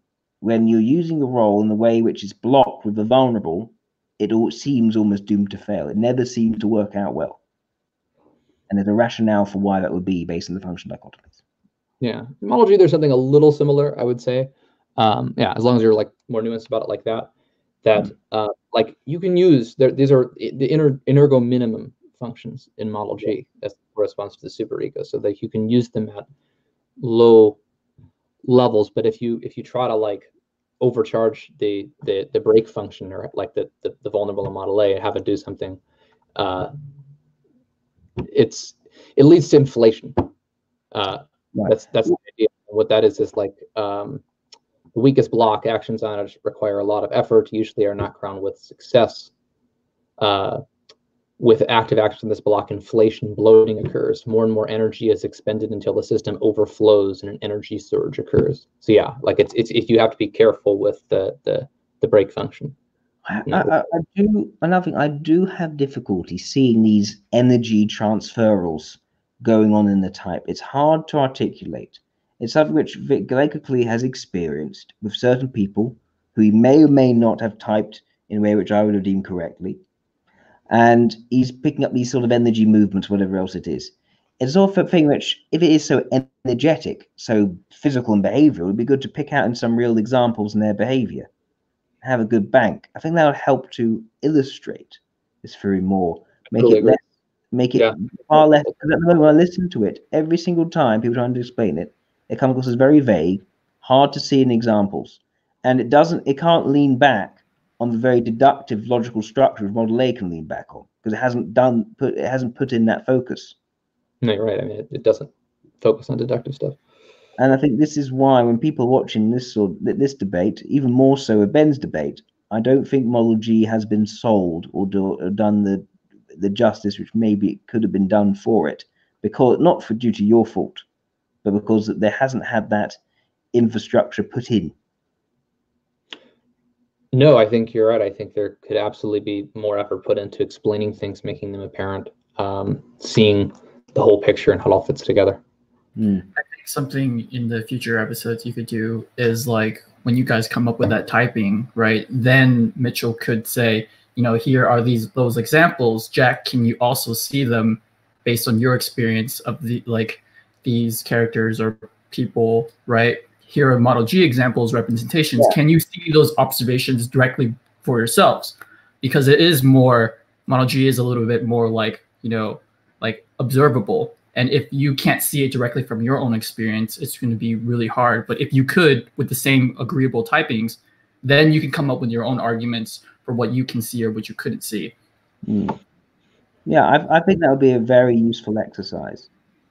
That might be worth doing in a follow-up discussion, Mitch. Would you enjoy doing that? A follow-up discussion? Absolutely. Yeah, I think that would be very productive. Great. I think we should do it. And it brings in some of that structure, Ink. I think you might like that. So, yeah, no, I think we should do it next time. I think this is around the right time to maybe finish, because it's been 2 hours, 46 minutes. I think we've exhausted conversation at this particular point, but we've got some new things to tackle and maybe a further discussion. And yeah, and any final thoughts, guys? I think one more thing that could be beneficial is to add Lau on future discussions as well. I think so. Also Vlad. Don't forget Vlad. We can't leave out Vlad. Because Vlad is very insightful, very intelligent, and I like having him on board. Yeah. Okay, I think we do it. Make it more of a collective thing. I think it could got greater structure that allows to have more people on board as well. Good. I think we should finish there, and I should have a drink of water. Thank you so much, Mitchell. Thank you so much. Ink, what is your actual real name? My name is Victor. Well, really? Thank you very much, Victor, for chairing this discussion. I greatly appreciate it. Yes, but it's not with a K, it's with a C. Ah, Victor. Oh, I see. Not that Victor. Gotcha. Perfect. Take care, both of you, and thank you, everyone, for tuning in as well. Yeah, thank you Have both. a great evening. I enjoyed the discussion.